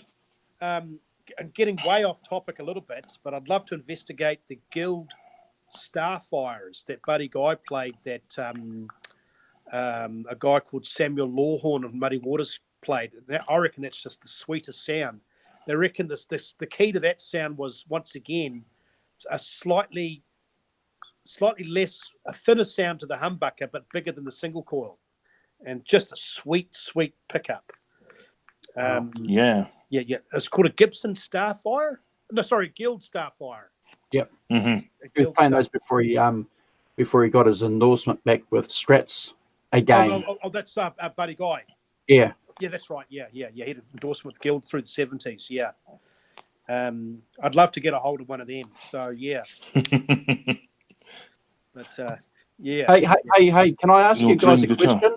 There's a good comment in the chat from our friend Dave saying the Stones never touched Marshalls for some reason. No, they didn't. No indication of Marshalls in the Stones' history. Boxes, Fenders, lots of Fenders. And there's a boogies, Ampeg stuff, didn't he? Mesa boogies, yeah, but no. I think it's great. I think it's awesome. Yeah, because Marshalls is a bit like Jack Daniels or a bit like Ford or Holden. It's just everywhere. It's such clever promotion and marketing.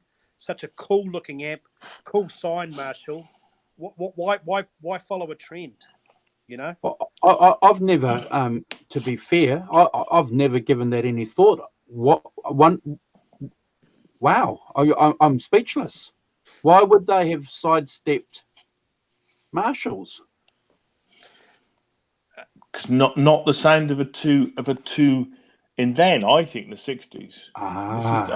It's not the sound of a two band. You see what I mean? If you're Eric Clapton, Stax, is Stax, but he's also only ever been the only guitar, or maybe John Mayall played guitar as well. But the main guitar played mainly lead and that. But he's been in Cream. He's the guitar player. Therefore, you need as much. Paul Kossoff, Jimmy Page. They're all the only guitar players in a band. Now, what we're talking about with the Stones, not uniquely, but particularly them and the Beatles as well, who interestingly didn't use Marshalls either. But is we're talking about bands with two guitar players and of equal importance. Let's face it, at the end of the day, I mean, Jimi Hendrix once again. Hendrix, Stax. Marshalls is basically Jimmy Page. The pure. Yeah. The Marshall sound is the pure personification of not a rock sound, but a hard rock sound, bordering on heavy metal. That makes perfect sense. So that's why they avoided it, because there was just no way that two guitars would stand out enough for them to be satisfied, because obviously the guitar sound has to suit the guitar players first and foremost, doesn't it? And I think Keith and Mick Taylor and Brian Jones would have been clever enough to realise not to forget their blues roots and have a large club sound in their live shows. Yeah. Because they've never been, the Stones have never gone anywhere near any sort of heavy rock stuff. So therefore, you can see the Marshall is not for them. Certainly, I've got a funny 70s, feeling that stacks. Randall's an American amp. Yeah. So that would have been the American version, I reckon, of the Marshall with Dimebag Darrell. Once again, him playing Stax. Once again, a one guitar band. Yeah. Stax. Yeah. See, there are exceptions, of course. I mean, I think of Thin Lizzy, who sort of, two Les Pauls and two Marshalls. But that's later on. That's mid-70s stuff when sort of heavy rock is starting to take off, and you're getting a different kind of thing. But I think for me in the 60s, that was, we've talked about that thing about saying we're not playing the same thing. You're doing one thing and I'm doing something over here, which is different. So you have a contrast of sounds, not a uniformity of sound. And I think Keith, once again, having that really acute ear, would have been clever enough to see. He talked about Keith, Jimi Hendrix. It wasn't really his sound, but he loved how talented he was. He was clever enough to realise that Marshall equated to a hard rock, over the top sound almost. Yeah, and if you're in a trio, there's a lot of space to fill up, isn't there? And this is actually a good point, because you mentioned Cream, Eric, the ES335, the Firebird, the Marshall Stack. Overnight, he shaved off his beard. He basically, like a chameleon, changed his whole image. Tallys, Strats, and then Delaney and Bonnie, country sound, like Brian Jones with the Rickenbacker. Went Californian, J.J. Cale. The Marshalls are down the road. The Gibsons are down the road. So yes, I mean, I think I've made this. Andrew and I have talked about is that transition for Clapton to the Strat is his transition into bands that have either another guitar player. Sorry. He grew a beard, didn't shave the beard. Yeah. It's important to say that. but just go back. That Clapton went from being a three-piece and having to make a lot of it to being in a band. Say Delaney and Bonnie with Duane Allman and a keyboard player as well. Lest we forget, that there's a keyboard player. In those things that mean you don't need to have such a big sound, because now you're fitting into a sound that with 4 or 5 other guys who are playing instruments, and you don't have to fill up nearly so much of a space. And I think Eric displayed a lot of maturity from letting go of that Guitar Hero worship sound to being a band member, where someone like Jimmy Page, his ego was so huge, he kept getting louder and bigger.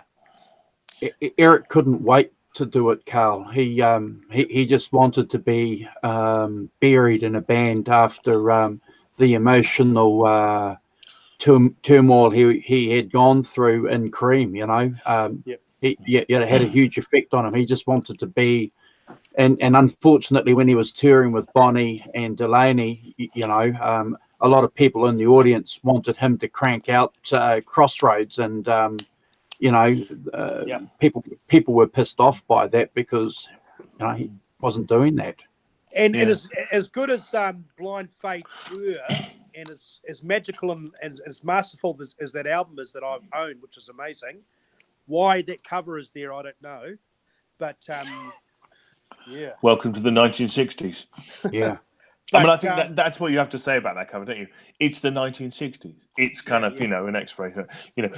Looking back through the prism of now, you're not going to get away with it, are you? It's weird. It's weird. That's a good idea. It's a bit sick. It's a bit sick. I don't like it. But that Blind Faith was basically an inconvenient hangover from Cream.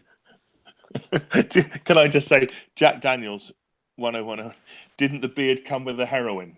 I don't think the heroin caused the beard. I like the idea. But just going back to Soda makes a good point about they did use Keith did use high watts, didn't he? As Sure. opposed to Marshalls, he did have high watts. Now, I would, having owned a high watt, 100 watts, briefly. I remember that. You soon discover you can't play in a pub with a high watt 100 watt. I mean, you just have the walls out if you turn it up to 5. You know? But the thing about that, it's a massive clean headroom. Wow. If you play that with I played it with a Strat, and what you get is you get massive clean headroom. You don't get massive kind of overdrive, interestingly.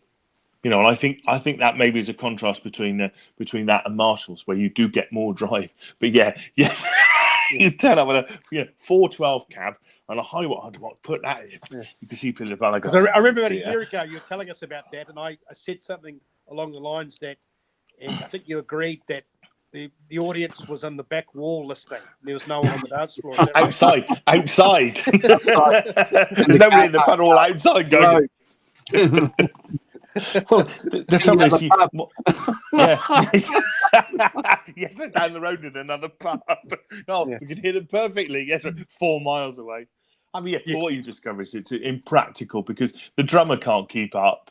You know, as soon as you have an amp where the drummer can't keep up, sadly, the amp has to go. The only time it's handy is if you've got a telegram from Angus Young saying my gear's broken down. Can I borrow your amp for our ACDC show? No, I'll be in. Certainly, I'll be straight round with it, Angus. No problem. If you're playing the Colston Hall, that's fine. If you're, if you're playing the Reckless Engineer, that's a good point, though, Simon. And I never gave it any thought, but it makes perfect sense why the Stones sidestepped Marshalls. Yeah, I appreciate you guys making that point clear to me. Well, because for me, they're a rock and roll band, not a rock band. Yeah. You know, makes perfect sense. Got the role. So they would have tried it. They would have gone to a gig somewhere and plugged in. They were bound to have, but I think the Stones are clever enough to try their best to play their studio albums live, and they're definitely not putting Marshalls in those studios. No. They're putting little Fender amps and yeah. You know, so you go out with the basic, with a Les Paul and a Fender, don't you? Because you can get some crunch, but you're not getting a sort of crazy distortion thing, which is not what they do. And Charlie Watts, once again, is a bit of an unsung hero. Every band member must have a person that has a jazz background. And Marshall amps and jazz music don't go. Yes, they don't go well together. Yeah, completely. Yeah. So I think that they've obviously cultivated their own sound, and they really but in fairness, if you go and actually listen to even someone like AC/DC, who you always think of as being this massive, but actually their amps, even those Marshalls, they're not sort of fueled with. They're pretty clean, They have a humbucker into that Marshall, and it gives them some crunch. But it's nothing. You haven't got a sort of Boss Metal Zone on it to write. That's not how Highway to Hell is at all. If you actually listen to it, and if you watch a gig rundown, rig rundowns of Premier Guitars, you realise that it's nothing of the sort. It's not this great crunchy, roar. And I think that through the prism of the more pedals that you can stack up, into a mountain these days and stuff like that, it's irresistible to play things with them with lots of at least lots of drive and lots of distortion, when actually they're not very driven. Mm-hmm. You're all right, Carl. It's just passing some wind. just to make it. I think having a stroke. Actually.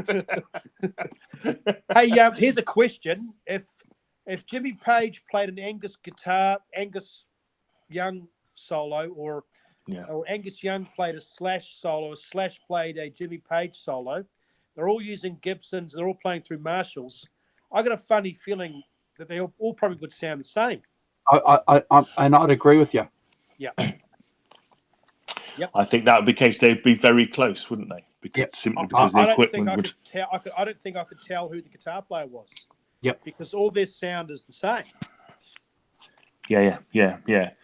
Whereas, you start doing other stuff and then it becomes more apparent who things are, isn't it? Certainly, I think with Keith, and I think, he seemed to have ploughed his own furrow and done his own things, Well, it's a bit like a hot rod. Hot rods are based around combos, the right block with the right alternator, the right the right cam, the right gearing. I thought you meant a hot rod DeVille. I see what you're talking. So the Gibson Les Paul and the Marshall is basically guitar heaven, really, as far as a generic sound.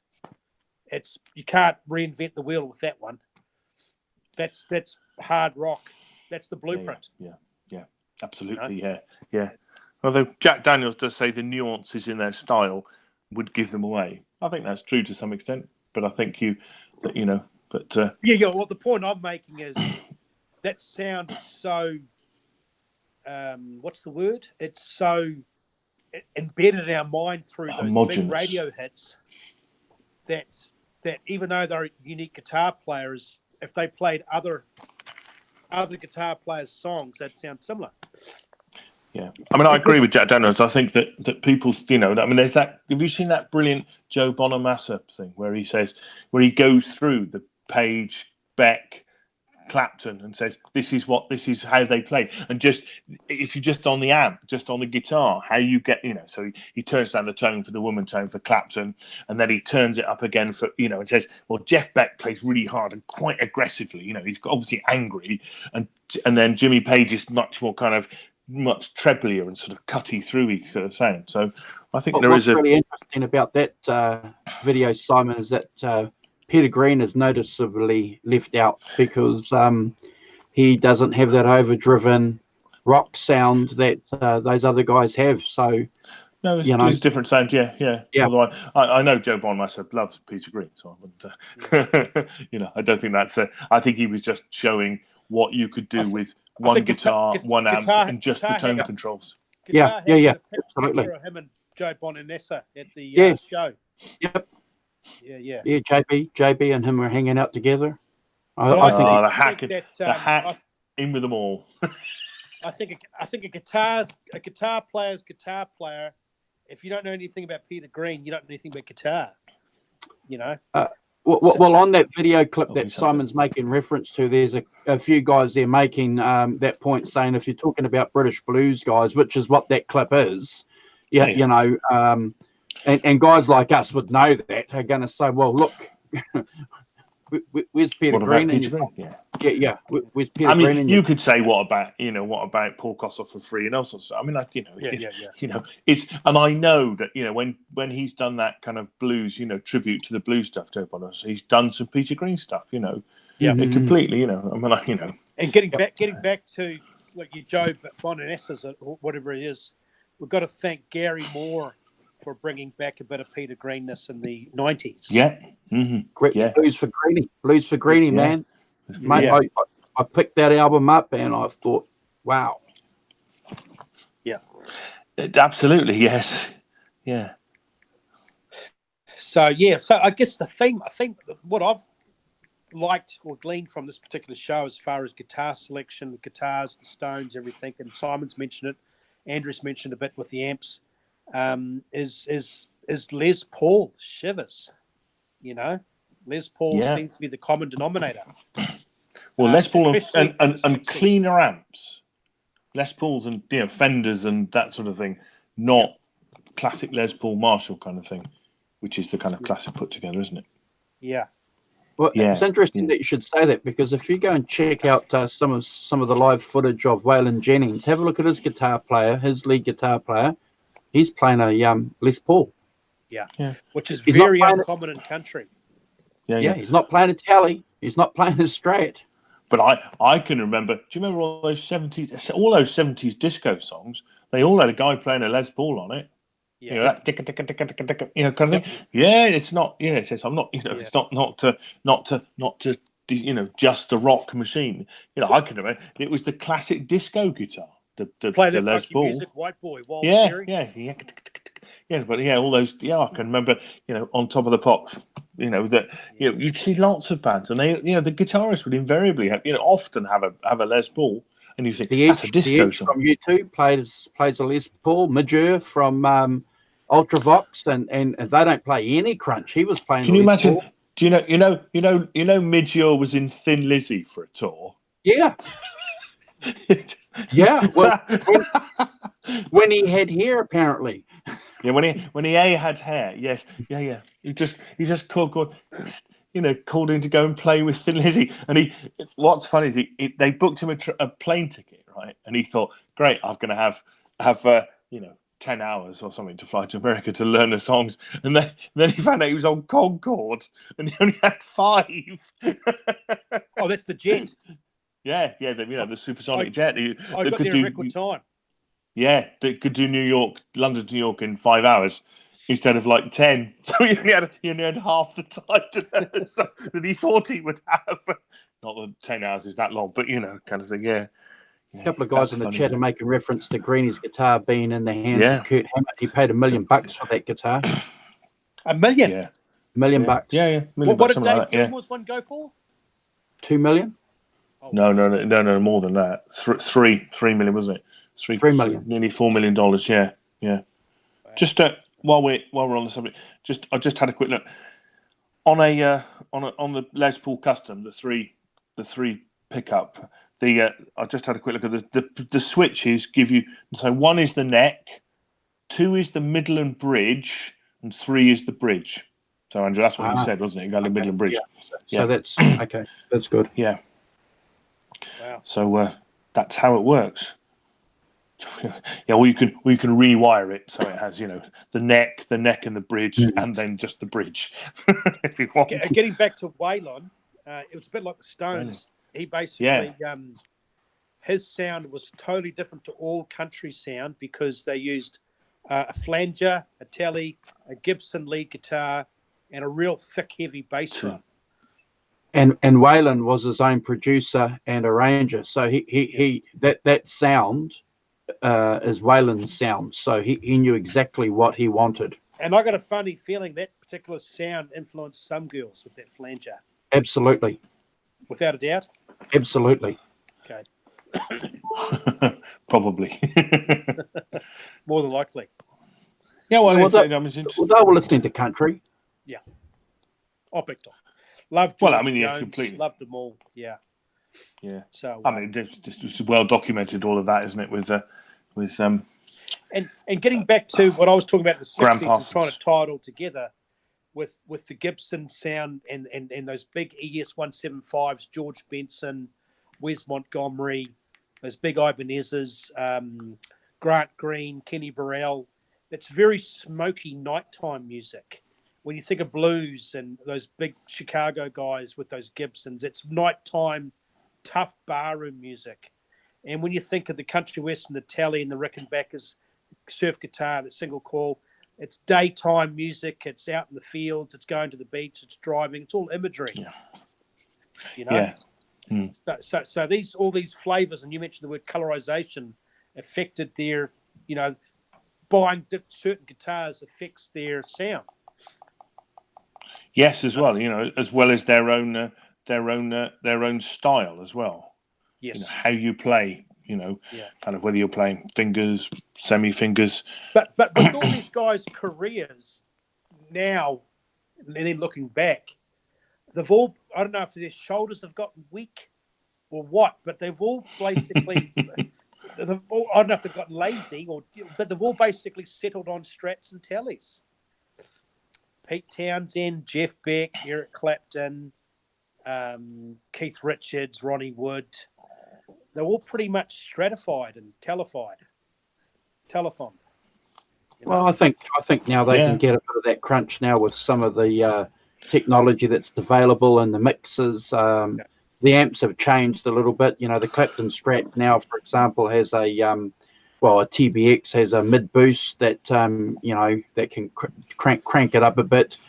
It is interesting that, isn't it, Andrew? I was thinking about that thing about Eric still playing the Strat, but actually he's had it modified so that he can do more of the Gibson-y thing. Yeah. By getting that crunch, by getting that drive, by using the sort of souped-up pickups and stuff, which I think is, absolutely, whilst not having to carry around a 10-pound lump of wood. And there's another good point too that 73. Wednesday Store's making in the chat. Once upon a time they were just doing 1 hour shows or half-hour shows. They're doing 2.5 hour, 3 hour shows now. Yeah. What you don't want is very heavy. That's a lot of wood. That's a lot of wood hanging on your shoulder. Yeah, running around, and they're still running around, brother. I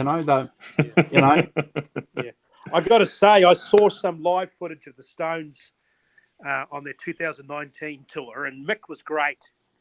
But I got to say that Keith was looking pretty average. Look, now we go back to my conspiracy theory last week. They turn him down and get something. What's that? Do you know my conspiracy theory? About turning Keith down. So he's not getting somebody else to play behind the scenes. Keith, they were playing. Clang. The song was, the rhythm section was amazing. The song was good. These guys are incredible for 75. But it came time for Keith to do the solo on Bitch, and for the first time in my life, at 75, he looked old and tired. Yeah. For the first time. That's amazing. That is incredible. It's funny. My conspiracy theory that he's just miming. And they had got somebody else behind the scenes. Yeah. Turn him up for a bit. Yeah, turn him up between the songs so people are going to go. It's funny, isn't it? It's one of those things. That's what I got from watching them at Glastonbury. Sometimes it seemed to be Keith was playing stuff that didn't seem to bear any relation to the song they were playing. And you're thinking, either I can't hear him, or he's. So if a hot rod engine thrives on nitrous oxide, gasoline, oil, transmission fluid, antifreeze, traction. If the analogy is drugs and Keith's given all that up, we've got about four old Stones guys pushing him down the road without a motor. two cylinders, yes. and no exhaust. Yes.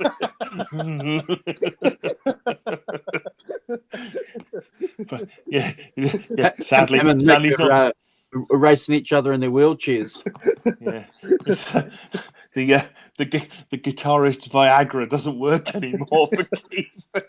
They might be getting to the stage now where the grandfathers are great grandfathers. There's 4 generations possibly. Yeah. Wow. So, substitution time. Tonight, the role of Keith Richards will be played by. If you were 20 and if you were 16 and had a child, and that child was 16 and then had a child, and that child was 16. Yeah. It's almost 5 generations. 64, yeah. Absolutely. It's scary. Great for ticket sales. Yeah. Family. They've all got a few children. Yeah. Stone Show. Well, see They at one point might be banning Stones concerts because they might be contributing to global warming. Is that a fact? Oh, no, I'm just being political. Sorry. on a very unpolitical show. I think that statement. Sorry. What? Yes. No worries. At what points do the Stoke does Keith get Marlon to play instead of him? At what point do they have all their sons playing? So it's still the Rolling Stones, but it's all their children playing and not them. They watch from the sidelines, waving their sticks. I got to say, we've got to admire Mick Jagger running around on that stage. He's one fit man, isn't he? Yeah. 2 hours, man. Andrew and I would work together. Would have this famous saying called OC and their BS. I won't remember what the whole. BSBs. Because that's a lot of swear words. a lot of swear words. OCs and their BSBs. But these guys will literally walk in, they're 58, 60, and they're hobbling, crawling. Yeah. Oh, well, some guys, mate, in their late 40s, early 50s, just And they look terrible. can barely walk. Yeah. And Mick's jumping up and down 75, spry. Yeah. Oh, it's amazing, and he's obviously managed to keep himself in tremendous nick, and in spite of a small heart problem. But don't worry, Sam. I think we can change the spark plugs. And Charlie's still drumming, yeah. But that must be his style, though, mustn't it? Because he plays that jazz style. Yes. And not a kind of, it's not fun. We go back to our original point. It's not a thunderous rock style. Therefore, and actually, because he plays that jazz thing, he's much more likely to be able to continue with that. Yeah. Hands and whatever. That's what I said before. If you've got a jazz player in your band, you're off to a good start, because I played in the band. The drummer was a heavy lead foot, like Keith Richards describing John Bonham, like good band, but not my kind of drumming sound. No, completely. But a drummer can ruin the whole sound by just too heavy, too loud. It's space in between the notes, and Charlie Watts acknowledges that. Yeah. Charlie Watts is a brilliant drummer. And what he does in that band, nobody else could do. Completely, and I completely agree with you. He's got the rock and the roll, and that is a rare thing anyway. I think John Bonham is a brilliant drummer as well. I love John Bonham's drumming. But only for Led Zeppelin sound. Only for Led Zeppelin. Oh yeah, only for Led Zeppelin. One guitar. It's not going to work. Guitar. Yeah, there you see. Everyone's got loads of space to fill all of a sudden. Whereas and it's the same like Keith Moon. One guitar. And the guitar's the rhythm instrument. And what links all these bands together with these really heavy drummers is a lot of them are three-piece bands. Yeah, basically, The Who, Led Zeppelin, three-piece bands, really. There's a question in the chat from Dave that he's chucking at you guys, and he wants to know how do you see the Stones ending? I think the Stones will end when someone dies. Probably Keith or Charlie either die or give up because they can't anymore. I think that would be my view of it.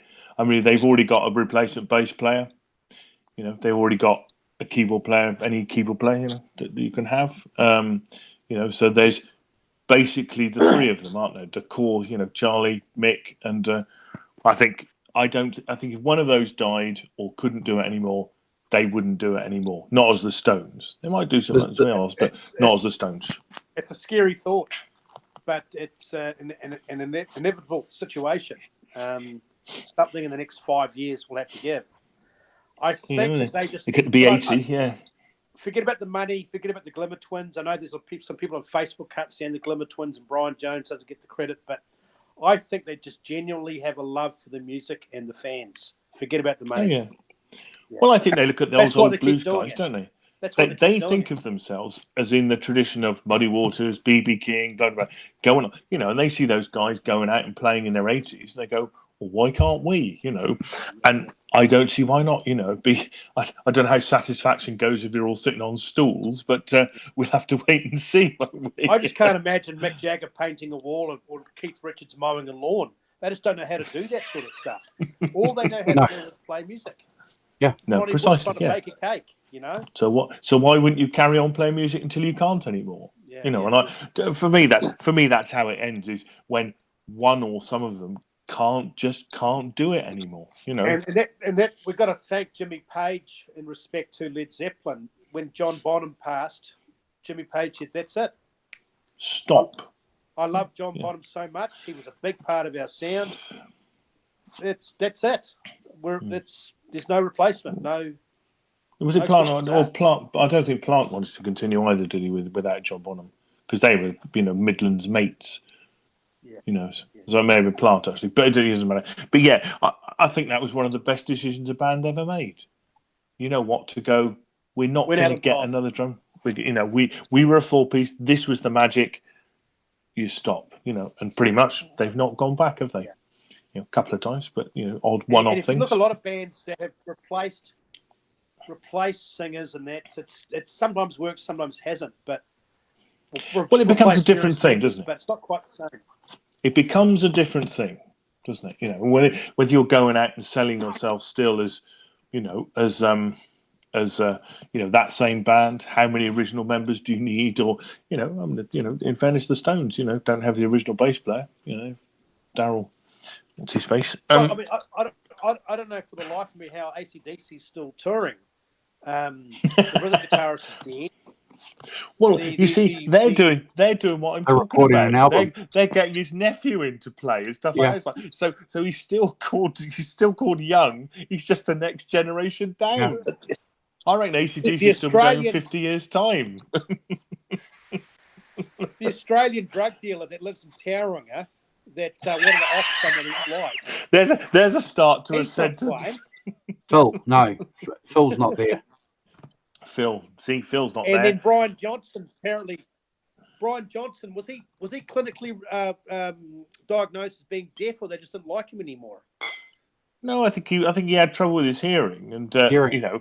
So I mean, you know, Okay. let's face it. So they just get Axl Rose in to stand in for him, you know. But apparently they are recording again with Brian Yeah. Johnson. Yeah. Apparently they are.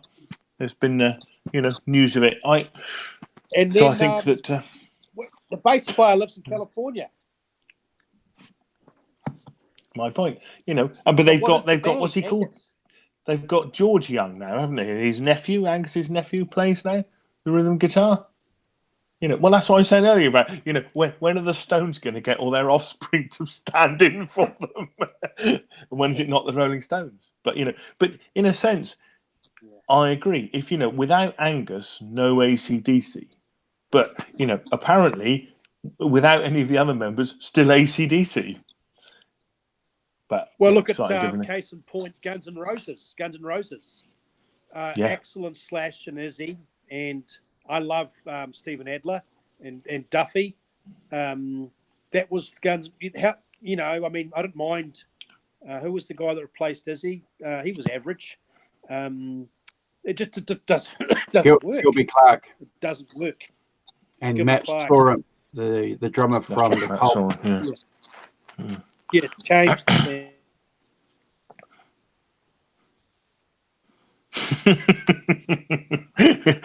great comment, Jack This off Daniels. the Yeah, 60s. When the Beatles had enough, that was it. How do you replace John and Paul, Ringo and George? You know, yeah. how do you replace that? Yeah, You can't. how do you do that? You know, and none of them could. You know, and so you know, but yeah, but I mean, interesting. Paul Doors. McCartney How do still you going replace out, Jim isn't he? Morrison? Yeah, well, obviously you How do you don't do. replace Jim Morrison? Well, they've tried a bit, haven't they? They got Ian Astbury from the Colts to do a bit and stuff. Not really the same thing. Yeah. You can go out as a heritage act if you do that, can't you? You can go out playing the hits and somebody can sing them, but you become a tribute band then, don't you? To be, I mean, Oh, you look know, at Queen the with- Doors going out with with that young guy that won or came second in yeah. in Adam Lambert. Idol a couple of years ago. Very Yeah, you know. So he's a millionaire. Adam Lambert. Just he's a millionaire just touring, singing Queen covers. Yeah. Well, So you turn in a into a sense, they're a parody. You heritage turn act, aren't they? You turn into a band where you've got a whole bunch of 43-year-old secretaries and females who want to relive their late teens, and they all get together on Facebook as a group and go to the show and dress up in tight denims and They've got the hairspray. money, brother. They've got the money. Yeah. They're going to pay $200 for those tickets. Yeah. No, completely. Yeah. But you know, I mean, it's Yeah. and it's an interesting conundrum that that those bands all have is that we're all getting older. You know, at some point, you know, and you know, if you're 20 years old now, it's very difficult to have a view of the entire popular music history. You see, we can all have it. We can all see it in our heads, you know, from Elvis forwards and how it all runs. Whereas they don't see it at all. Like, you know, so who are the Rolling Stones? You know, they might have heard Satisfaction. They might have heard, you know, Brown Sugar or something, you know, but they're just a band with a single song. And, you know, and then we all, you know, they die, we all die. And then you know, they become, you know, at some point you're just an act from history, aren't you? You know, and even if some of your members die, you know, you're going out, you're playing as a heritage act, Queen or a heritage act. You know, they're playing their hits, you know, to people who still want to see. Why those early Stones albums are so special to me, because it was all about passion. A bit of timing was involved. They were fans first and foremost, fans, and their gear was just limited. Their gear was a product of their budget. Elvis Presley, Scotty Moore's Sun Studios. You know, they utilised the rooms for the lack of great reverb. Motown, once again, recording in a house. So that's why.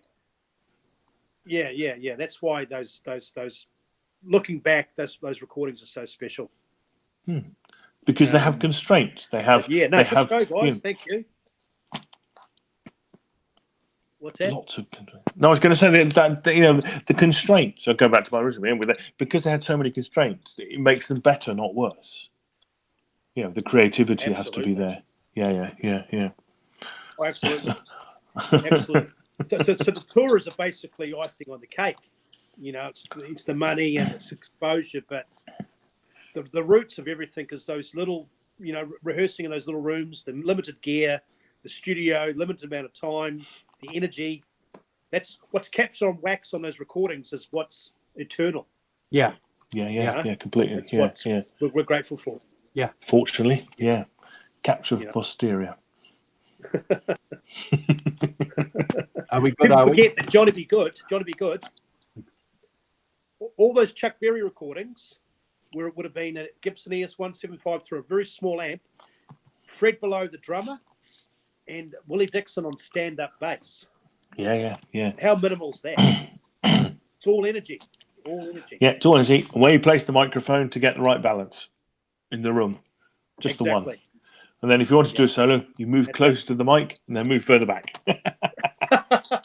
I love that as an idea. Brilliant. There's a famous skit. I'll close out with this. There's a famous skit. It's Kings of Comedy. Came out in 2001. And who's the guy? Steve Harvey. Well, Steve Harvey, Bernie Mac, Cedric the Entertainer, and the guy called DJ Hewley. And Steve Harvey did the skit on modern day rap. And he runs up and down the stage, jumping up and down. And like Steve Harvey was basically saying, what the hell is this modern music? I can't understand it. He said the Temptations, 4 guys sharing one mic. See? He said that's talent. 4 guys sharing one mic. Same with James Brown. And no computers. Now you got on this rap stage and Billy Ray Cyrus and all this crap, Sam Smith and all this English stuff. Can't understand it. 30 guys on the stage. to me, it sounds like it got out the rhyming dictionary and just made up a load of lines that have no they have no relation to the one previous, but the end word just rhymes each time, you know. And you go, exactly. My kids, I have to suffer my kids. My kids listen to it a lot, you know, the modern pop music, and you're sitting there going, I'm going. No, this doesn't make any sense at all. It's just, you know, went down to the shops, you know, hops, you know, gops, lops, you know. You just rhyming the last word. There's this famous segment on YouTube about a guy that's analysed all pop songs, and it boils down to 4 chords. It's the 1st, 4th, 5th, and the 6th. And they use those same chords. Yeah. And they just recycle them on all these pop songs. Recycle. And there's about 10 sounds they recycle as well. No, I'm here. No, still. Oh, cool. I just couldn't see you. Yeah. Ah. Yeah. So and those songs are written up. Yeah, exactly. So, no. Thank God for the minimalist sound. Yeah. Well, you know, you have a sound that's got some space in it, you get a chance to make it breathe, and it kind of, you know, it can move. Whereas if you fill it up, and one of the arguments I've heard recently about why modern pop music is so overproduced. Well, yeah, but no, well, interestingly, that it's about the fact that, you know, since you do it all on computer, that you can see the recording. You know, if you go onto what's it? A recording thing. You can see the tracks, and you can see where all the gaps are. So what you're looking for is you go, oh, there's a big gap there. Do you think we ought to put something in there? I think we ought to put something in there, rather than listening with your ears, which is of course if you do it on tape, you don't see the gaps because they're not visually represented on a screen. That's correct. And and I think that's one of the major differences in it, because you have a visual representation that makes you think about it differently and produce it differently than actually sitting down and listening to it and going, what have I got here? Do I think I need anything else? Some tinkly bits around the, sitar or tinkly bits around the edge, something like that. And, those guys in the 60s, the Stones and all that, they used their ears. What they didn't do was look at it on a screen. Absolutely. So it was a visual representation. Yeah. Which I think that's one a really important. And the other thing they're doing was, because especially for example, Eric Clapton with that famous 45-watt driven amp, and there's producers. Someone said turn it down. And they said no, that's how Eric likes it. He's basically trying to emulate that overdriven sound that he heard in those 45s from America in the 50s. Yeah. Which once again was brought about by passion and budget. It's all they had. It's all they could afford. But it just goes to show you one potato can make a really nice meal.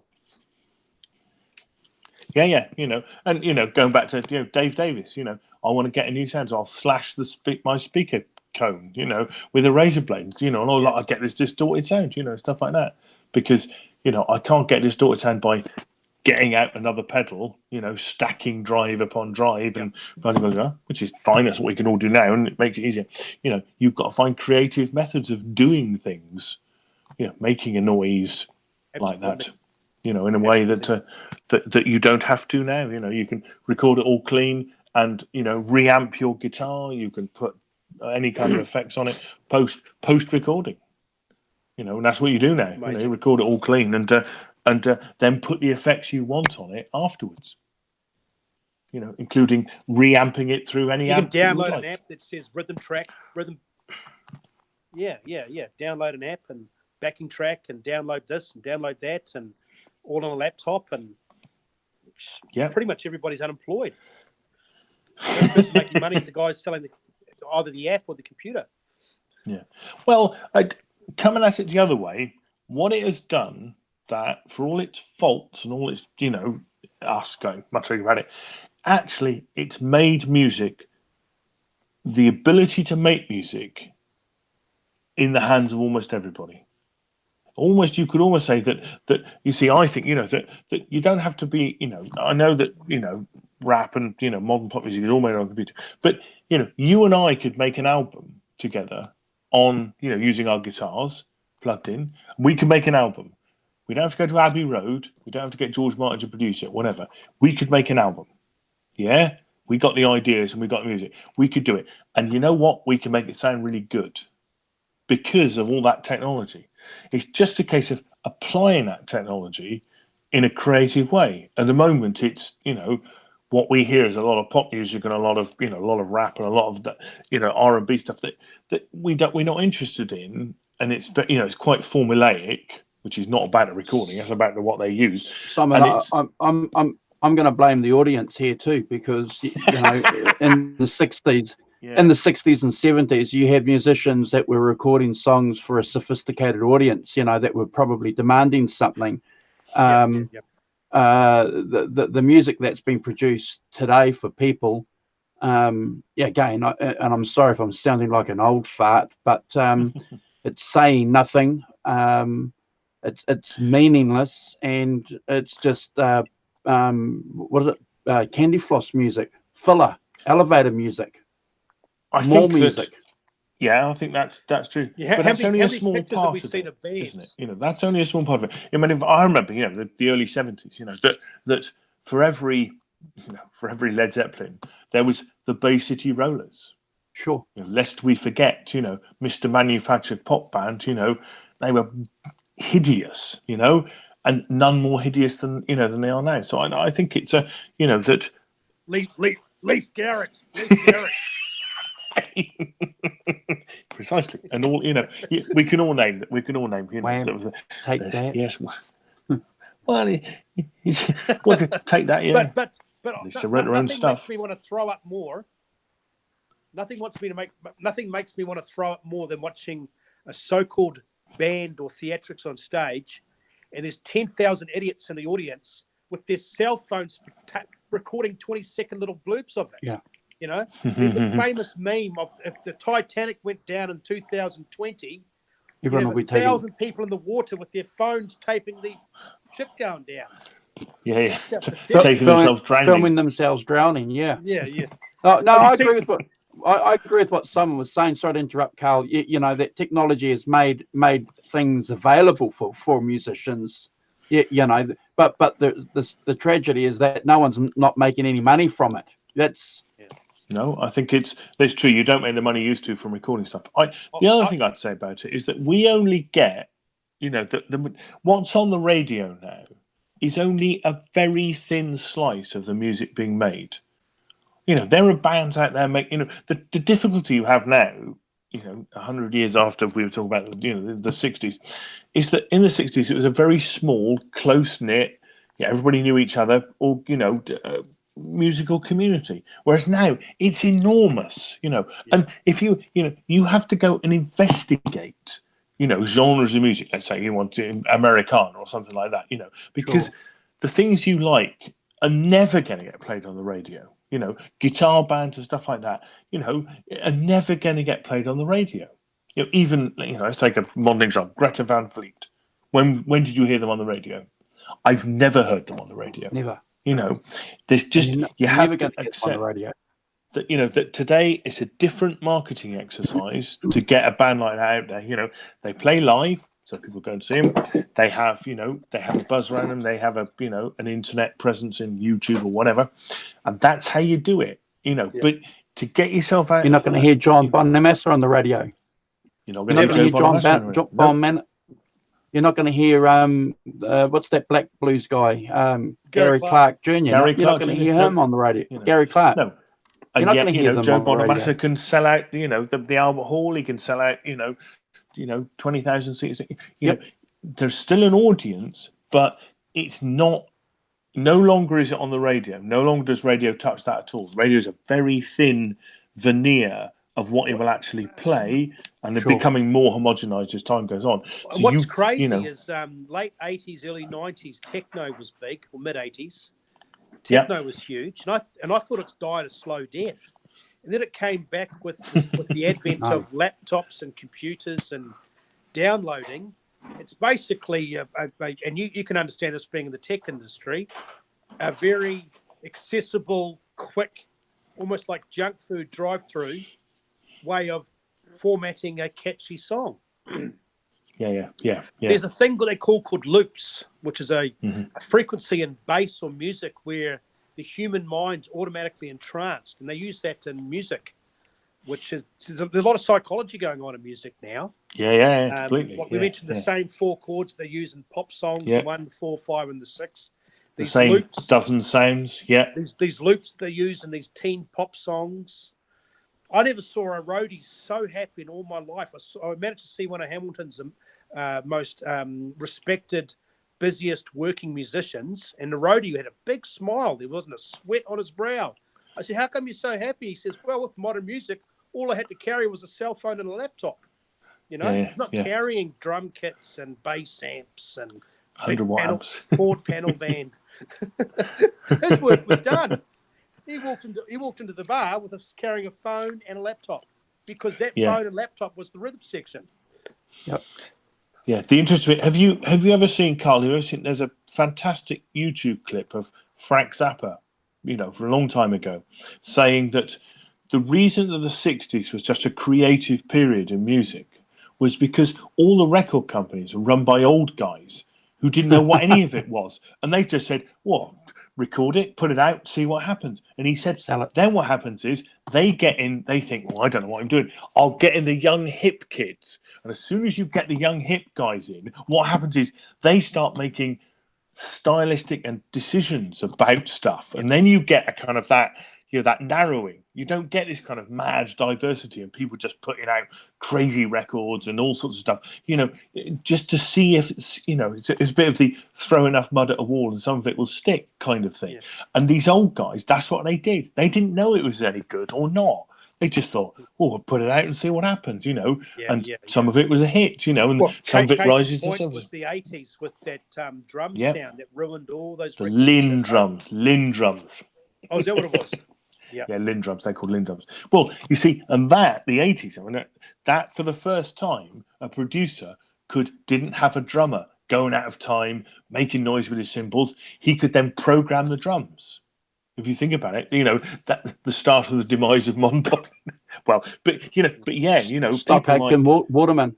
Stockade and Waterman, and what's he called? Trevor Horn. Particularly, they used, because they could then you had a drum thing that didn't go out of time, didn't speed up, didn't slow down. It went, bang, bang, bang, and absolutely on time. And then you could do all the other instruments to that, and then you could start. You had a much better control. And the drum machine was cheap. Yeah, drum machines were cheap, and those Roland 808s and all whatever they were. But that is the start. And then, so then every record is in time. One, it's in time, and two, it doesn't speed up and slow down. Like, those records in the 60s with these guys sitting in studios, as we said, with, baffles between you, and you've seen the pictures, the Stones, Led Zeppelin, everybody recording, they record live in the studio, and they speed up and slow down, the tracks.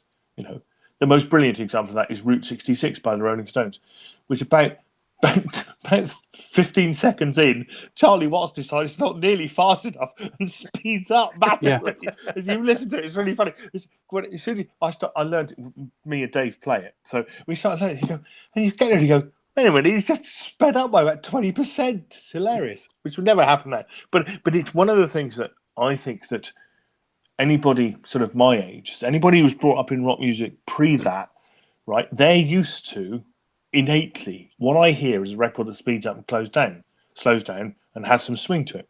Those records don't speed up and slow down. Therefore, they make me feel slightly weird because they don't do what my educational ear, when I was being educated about music, that's what music did. It sped up and slowed down, and it had kind of movement. Now, in the 80s, it didn't have movement. And those records didn't. I mean, not everybody. And the other thing now too was with analog in the old days, when you had the splash sound of the drum, that splash sound would shimmer through the air, and it bounced back. It was beautiful. It was very religious experience, soulful. Now everything's digital and compressed. Basically, the drum sound or the cymbal sound's pretty much lost or gone. It'll travel through the air and just stop halfway. There's no mistakes. There's what? Yeah. No mistakes. Yeah. There's no mistakes, which defeats the whole purpose of listening to music. How many times have you read books where someone's gone through and listened to an album and said, there's 20 mistakes on this album that you probably wouldn't have picked up, but someone's picked up and you go, oh yeah, okay, Charlie's out of beat here, or there's the wrong chord there. Sunshine but that's what makes that album great. Yeah. Sunshine of Love was the riff was created from a mistake. Half those songs that you guys have mentioned are either sped up or slowed down, or a guitar was out of tune, or a solo came in out of nowhere because maybe he had the wrong cue, and it was perfect. What is it? Is it Sympathy for the Devil? When Keith Richards plays the first bit of the solo, he comes in late. Yes. There's this gap. It's like nobody can go back and go, do it again. You came in 2 bars late. You nitwit. That's a great take. We'll keep that. My favourite mistake one is "Pretty Woman" by Roy Orbison. Pretty Woman the record starts down, down, down, down, down, down, down, down, down. Yeah, does it twice, and then he plays riff. That's because he forgot the riff. Wow. He forgot it. So it's him playing the first half and going, "What the hell is it?" He plays it again, and he goes, down, down, down, down, down. So you think that's a brilliant. Play the half riff first, then play the riff. It's only because he forgot it. And Bob Dylan's songs, apparently he was a one-take guy. Yeah, he loved Levi Denim jackets. Denim jackets, and you can hear the brass buttons hitting the guitar. Yeah.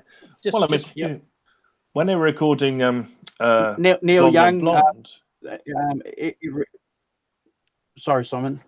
No, Sorry, Simon. I interrupted. No, it's fine. Oh, I was going to say that Blonde on Blonde. Well, Neil Young. Go on, Neil Young. No, sorry, I'm getting delay. So you carry on. Okay. I was going to say about Blonde on Blonde. You know, he was writing Blonde on Blonde during the day, and the musicians would be hanging around playing pool and stuff like that. And then 2 o'clock in the morning, he'd arrive with stuff, you know, and the band leader, can't think of his name. Anyway, he'd come with it and say, okay, it basically goes like this, you know, Like a Rolling Stone goes like this. Mike Bloomfield. By the way, yeah, it wasn't Mike Bloomfield, it was somebody else, but it was actually the band leader on that. Al Cooper, that's right. He would come and he'd go, right, it's like this, guys, you know, and then he'd go in the studio and they'd do it. You know, and you do two takes of it, you know, a couple of takes, and you know, and there's that. Apparently, when they're doing Like a Rolling Stone, they didn't realize how long it was. So there's this kind of building up, you know, and you've got to 3 minutes and you're going at it, you know, and it's like, Christ, there's another 3 minutes to go. What are we gonna do? Keep playing, boys, keep playing, you know, kind of. And I love that sort of thing, you know, that wild, mercurial sound that he described it as, you know, as being that's how you did it. In a room. Construction / played on a Gibson copy, the first album. Yeah, as far as I'm concerned, that sounds incredible to me. I don't care. Yeah, yes, Todd, close enough for Marshall rig. Wow. Yeah. I mean, all those guys. So once again, I think the theme for today's show was basically less is more. Doesn't matter if you've got $1,000 or $1 million. If you're a really good player and you got $1,000, it's enough. Yeah, completely. In some cases, less.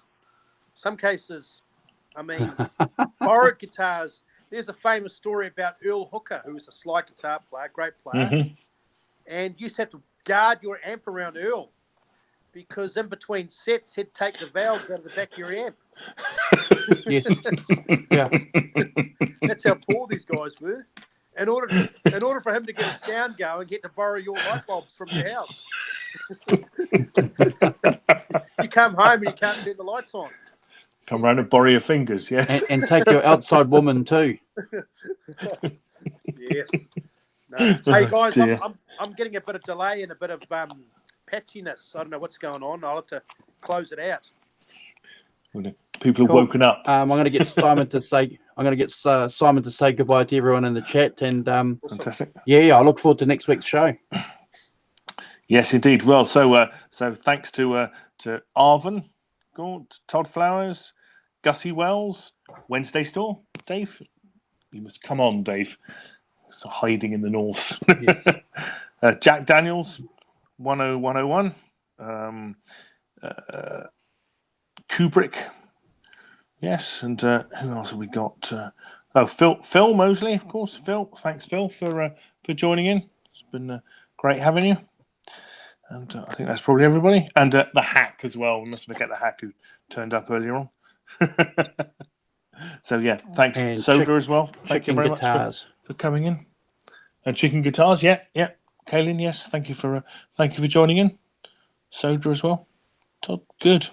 Yeah, so thank you all, guys, for coming and watch us carry on. And hopefully we'll see you next week. Next week I should be in Spain.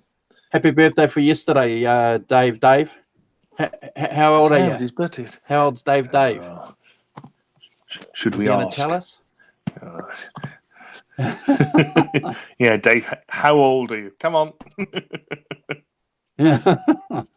Well, he's not he'll be in his 20s. Let me mimic Mick. Let's have a look at you. Let's have a look at you. Yes.